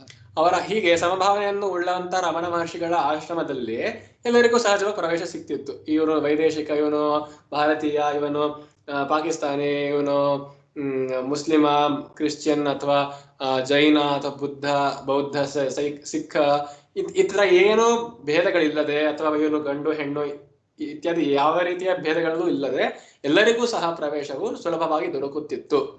ಜಾತಿ ವರ್ಣ ಭೇದ ತತ್ರ ನಾಸೀತ್. ಯಾವ ರೀತಿಯಂತಹ ಜಾತಿ ಆಗಲಿ ಅಥವಾ ವರ್ಣಗಳ ಭೇದಗಳಾಗಲಿ ಅಲ್ಲಿಗೆ ಅವಕಾಶ ಇರಲಿಲ್ಲ. ಅಂದ್ರೆ ಎಲ್ಲರೂ ಸಹ ಬರುತ್ತಿದ್ರು. ನ ಕೇವಲಂ ಮನುಷ್ಯೇಷು ಪಶು ಪಕ್ಷಿಷು ಅಪಿ ರಮಣ ಮಹರ್ಷಿ ಸಮಭಾವಂ ದರ್ಶಯತಿ ಸ್ಮ. ಬರೀ ಮನುಷ್ಯರಲ್ಲಿಯೇ ಮಾತ್ರ ಅಲ್ಲದೆ, ಅಂದರೆ ಮನುಷ್ಯರು ಸರಿ ಅವರ ಜಾಸ್ತಿ ಸಂಪರ್ಕಕ್ಕೆ ಬರ್ತಿದ್ರು ಸರಿ, ಆದರೆ ಅವರ ಜೊತೆ ಬರುತ್ತಿದ್ದಂತಹ ಈ ಪಶು ಪಕ್ಷಿಗಳ, ಈಗ ನವಿಲು, ಹಸು ಇತ್ಯಾದಿ ಕಥಕ ಇದೆ ರಮಣ ಮಹರ್ಷಿಗಳ ಬಗ್ಗೆ. ಹಾಗೆ ಯಾರ್ಯಾರು ಬರ್ತಾರೋ ಎಲ್ಲರಲ್ಲೂ ಸಹ ಸಮಭಾವನೆಯನ್ನು ಹೊಂದುತ್ತಿದ್ದರು. ಅಂದ್ರೆ ಸಮಭಾವನೆಯನ್ನು ನೋಡುತ್ತಿದ್ದರು. ಅದೇ ಒಂದೇ ಪರಮಾತ್ಮನ ಅಭಿವ್ಯಕ್ತಿ ಎಂದು ಭಾವ ರಮಣ ಮಹರ್ಷಿಗಳಿಗೆ ಇರುತ್ತಿತ್ತು. ಅದರಿಂದ ಎಲ್ಲರಿಗೂ ಸಮಭಾವ, ಸಮದೃಷ್ಟಿ ಅವರಿಗೆ ಸಹಜವಾಗಿ ಬಂದಿತ್ತು. ಏಕಂ ನವಪಂಚಾಶತ್ ಕ್ರಿಸ್ತಾಬ್ದಸ್ಯ ಏಪ್ರಿಲ್ ಮಾಸೆ ಚತುರ್ದಶ ಶುಕ್ರವಾಸರೆ ಸಾಯಂ ಭಕ್ತಾಃ ಅರುಣಾಚಲೆ ಶಿವಸ್ತೋತ್ರಂ ಗಾಯಂತಿ ಸ್ಮ. ತತ್ ಶೃಣ್ವನ್ ಏವ ರಮಣ ಮಹರ್ಷಿಃ ಪರಂಧಾಮ ಪ್ರಾಪ. 1950 AD, ಕ್ರಿಸ್ತಾಬ್ದ AD, ಕಾಮನ್ ಎರಾ, ಏಪ್ರಿಲ್ ಮಾಸದಲ್ಲಿ ಆನ್ 14th ಏಪ್ರಿಲ್, 14ನೇ ಏಪ್ರಿಲ್ 1950ರಲ್ಲಿ ಶುಕ್ರವಾರ ಆಗಿತ್ತು. ಅವತ್ತು ಸಾಯಂಕಾಲ ಭಕ್ತರೆಲ್ಲರೂ ಅರುಣಾಚಲದಲ್ಲಿ ಶಿವಸ್ತೋತ್ರ ಮಾಡ್ತಿದ್ರು, ಹಾಡ್ತಿದ್ರು. ತತ್ ಶೃಣ್ವನ್ನೇವ, ಅದನ್ನು ಕೇಳುತ್ತಲೇ ರಮಣ ಮಹರ್ಷಿಗಳು ಕೂಡ ಪರಂಧಾಮವನ್ನು ಪಡೆದುಕೊಂಡರು. ಅಂದ್ರೆ ವಿದೇಹ ಮುಕ್ತಿ ಅಂತ ಅಂತಾರೆ ಅದಕ್ಕೆ. ಅಂದ್ರೆ ದೇಹವಿಲ್ಲದೆ, ದೇಹವನ್ನು ಬಿಟ್ಟ ಮೇಲೆ ಆ ಮನಸ್ಸನ್ನು ಕಳಿಸಿಕೊಂಡು, ಅಹಂಕಾರವನ್ನು ಕಳಿಸಿಕೊಂಡು ಹೋಗಿರುವಂತಹ ಆ ಸ್ಥಿತಿಗೆ ಪರಂಧಾಮ, ದೊಡ್ಡ ಪರಂ ಅಂದ್ರೆ ಪರಮವಾದ, ಧಾಮ ಅಂದ್ರೆ ಮನೆ ಅಂತ. ಆ ಪರಮ ಸ್ಥಿತಿಯನ್ನು, ಪರಮ ಸಮಾಧಿಯನ್ನು ಪಡೆದುಕೊಂಡರು. ಏವಂ ಆಜೀವನಂ ನಿರ್ವಿಕಲ್ಪ ಸಮಾಧಿಂ ಅನುಭೂಯ ಭಗವಾನ್ ರಮಣ ಮಹರ್ಷಿ ಮಹಾಸಮಾಧಿಂ ಪ್ರಾಪ್ತವಾನ್. ಹೀಗೆ ಸಮಸ್ತ ಅವರ ಜೀವನ ಈಗ ನೋಡಿದರೆ, ಚಿಕ್ಕವರಿಂದಲೂ ಕೂಡ ಬಾಲಕರಾದಾಗಿಂದ ಅವರು ಆಟದಲ್ಲಿ, ವ್ಯವಹಾರಗಳಲ್ಲಿ, ಮಂದಿರಗಳಿಗೆ ಹೋದಾಗೆಲ್ಲ ಧ್ಯಾನ ಮಗ್ನರಾಗಿ ಇರ್ತಿದ್ರು. ಹಾಗೆ ಆ ಒಂದು ಸಮಾಧಿ ಹೆಸರಿದೆ, ನಿರ್ವಿಕಲ್ಪ ಸಮಾಧಿ ಅಂತ. ಅಂದ್ರೆ ಇದು ಅತ್ಯುನ್ನತವಾದ, ಅತಿ ಶಿಖರವಾದ ಸಮಾಧಿ, ನಿರ್ವಿಕಲ್ಪ ಅಂತ. ಅಂದ್ರೆ ಮನಸ್ಸನ್ನೇ ಧ್ವಂಸ ಮಾಡುವಂತಹ ಸಮಾಧಿಗೆ ನಿರ್ವಿಕಲ್ಪ ಸಮಾಧಿ ಅಂತ ಅಂತಾರೆ. ಇಂತಹ ಅಸಾಧಾರಣವಾದ, ಅಸಾಮಾನ್ಯವಾದ, ಅತ್ಯುನ್ನತವಾದ ಸಮಾಧಿಯನ್ನೇ ಅನುಭವಿಸಿಕೊಂಡು ಅವರ ಜೀವನ ಪೂರ್ತಿಯು ಭಗವಾನ್ ರಮಣ ಮಹರ್ಷಿಗಳು ಮಹಾ ಸಮಾಧಿಯನ್ನೇ ಪಡೆದರು. ಈಗ ಆ ನಿರ್ವಿಕಲ್ಪ ಸಮಾಧಿಯನ್ನು ಸಮಸ್ತವಾಗಿ ಅನುಭವಿಸಲು ದೇಹವನ್ನು ಬಿಡಬೇಕಾಗುತ್ತದೆ. ಆದ್ರಿಂದ ಅದಕ್ಕೆ ಮಹಾಸಮಾಧಿ ಅಂತ ಅಂತಾರೆ. ಅವರ ದೇಹವನ್ನು ಪರಿತ್ಯಾಗ ಮಾಡಿ ಪ್ರಾಣಗಳನ್ನೆಲ್ಲ ಬಿಟ್ಟು ಅವರು ಆ ಮಹಾಸಮಾಧಿಗೆ ಹೋದರು. ಆಧುನಿಕ ಕಾಲೇ ಮಹರ್ಷಿತ್ವಂ ಸ್ವಜೀವನೇನ ದರ್ಶಯಿತ್ವಾ ಭಾರತೀಯೈಃ ಪಾಶ್ಚಾತ್ಯೈಶ್ಚ ಶ್ರೇಷ್ಠಜನೈಃ ಪ್ರಕೀರ್ತಿತಃ ಏಷಃ ಮಹಾನುಭಾವಃ ಮಹರ್ಷಿಮಂಡಲೇ ಆಚಂದ್ರಾರ್ಕಂ ವಿರಾಜತೆ. ಆಧುನಿಕ ಕಾಲ, ಈಗಿನ ಕಾಲದಲ್ಲೂ ಕೂಡ ಒಬ್ರು ಮಹರ್ಷಿಗಳು ಇರ್ತಾರೆ, ಒಬ್ರು ತಪಸ್ವಿಗಳಿದ್ದಾರೆ ಎನ್ನುವ ನಿದರ್ಶನವಾಗಿ ಇದ್ರು ರಮಣ ಮಹರ್ಷಿಗಳು. ಮಹರ್ಷಿತ್ವಂ ಸ್ವಜೀವನೇನ ದರ್ಶಯಿತ್ವ, ಬರೀ ಬೋಧನೆ ಉಪದೇಶಗಳಿಂದಲ್ಲದೆ ಅವರ ಸ್ವಂತ ತುಂಬಾ ಉಪದೇಶಗಳನ್ನು ಮಾಡ್ತಿತ್ತಿಲ್ಲ. ಅವರು ಮೌನವ್ರತಧಾರಿಗಳೇ ಆಗಿದ್ರು. ಆದ್ರಿಂದ ಅವರು ಒಂದು ನಿದರ್ಶನ ಬೇರೆಯವರಿಗೆ ಮಹರ್ಷಿಗಳು ಹೇಗಿರಬೇಕು ಎನ್ನುವುದನ್ನು ತಮ್ಮ ಜೀವನದ ಶೈಲಿಯಿಂದಲೇ ತೋರಿಸಿಕೊಟ್ಟು ಭಾರತೀಯೈ ಪಾಶ್ಚಾತ್ಯೈ ಶ್ರೇಷ್ಠ ಜನೈ ಪ್ರಕೀರ್ತಿತಃ, ಹಲವಾರು ಭಾರತೀಯರಿಂದ ಪಾಶ್ಚಾತ್ಯರಿಂದ ಅಂದ್ರೆ ವೆಸ್ಟರ್ನ್ ಫಾರಿನರ್ಸ್ ಇಂದ ಪಾಶ್ಚಾತ್ಯ ಶ್ರೇಷ್ಠ ಜನೈ, ಹಾಗೂ ಎಷ್ಟೋ ಬೇರೆ ಬೇರೆ ದೇಶದಿಂದಲೂ ಇರುವಂತಹ ಹಾಗೂ ನಮ್ಮ ದೇಶದಲ್ಲೂ ಇರುವಂತಹ ಎಷ್ಟೋ ಶ್ರೇಷ್ಠ ಜನರಿಂದಲೂ ಕೂಡ ಅವರು ಪ್ರಕೀರ್ತಿತಃ, ಎಲ್ಲರೂ ಇವರನ್ನು ಹೊಗಳಿದ್ದರು. ಯಾಕೆ? ಇವರ ಮಾಹಾತ್ಮ್ಯವನ್ನು ಕಂಡು ಎಲ್ಲರೂ ಬೆರಗಾಗಿದ್ದರು. ಏಷಃ ಮಹಾನುಭಾವಃ ಮಹರ್ಷಿ ಮಂಡಲೆ ಆಚಂದ್ರಾರ್ಕಂ ವಿರಾಜತೆ. ಹೀಗೆ ಇವರು ಇಂಥ ಮಹಾನುಭಾವರಾದ ಮಹರ್ಷಿಗಳು, ರಮಣ ಮಹರ್ಷಿಗಳು ಮಹರ್ಷಿ ಮಂಡಲೆ ಅಂದ್ರೆ ಈ ಒಂದು ಕಾನ್ಫರೆನ್ಸ್ ಇದ್ರೆ, ಒಂದು ಸೆಮಿನಾರ್ ಇದ್ರೆ, ಮಹರ್ಷಿಗಳ ಒಂದು ಸರ್ಕಲ್ ಇದೆ, ಒಂದು ಸೆಮಿನಾರ್ ಇದ್ರೆ ಅದರಲ್ಲಿಯೇ ಅವರು ಆ ಚಂದ್ರ ಅರ್ಕಂ ವಿರಾಜತೆ, ಇವರು ವಿರಾಜಿಸುತ್ತಾರೆ. ಅಂದ್ರೆ ಇವರು ರಾಜರಾಗಿ ಕಾಣುತ್ತಿದ್ದಾರೆ. ಎಲ್ಲಿನ ತನಕ? ಆ ಚಂದ್ರ ಅರ್ಕಂ, ಅರ್ಕ ಅಂದ್ರೆ ಸೂರ್ಯ, ಚಂದ್ರ ಅಂದ್ರೆ ಚಂದ್ರ. ಎಲ್ಲಿಯ ತನಕ ಚಂದ್ರ ಹಾಗೂ ಸೂರ್ಯರು ಇರ್ತಾರೋ ಅಲ್ಲಿಯವರೆಗೂ ಇವರು ಮಹರ್ಷಿ ಮಂಡಲದಲ್ಲಿಯೇ ವಿರಾಜಿಸ್ತಾ ಇರ್ತಾರೆ. ಸೊ ಇದು ರಮಣ ಮಹರ್ಷಿಗಳ ಕಥೆಯಾಯಿತು, ಗಾಥಾ. ಧನ್ಯವಾದ.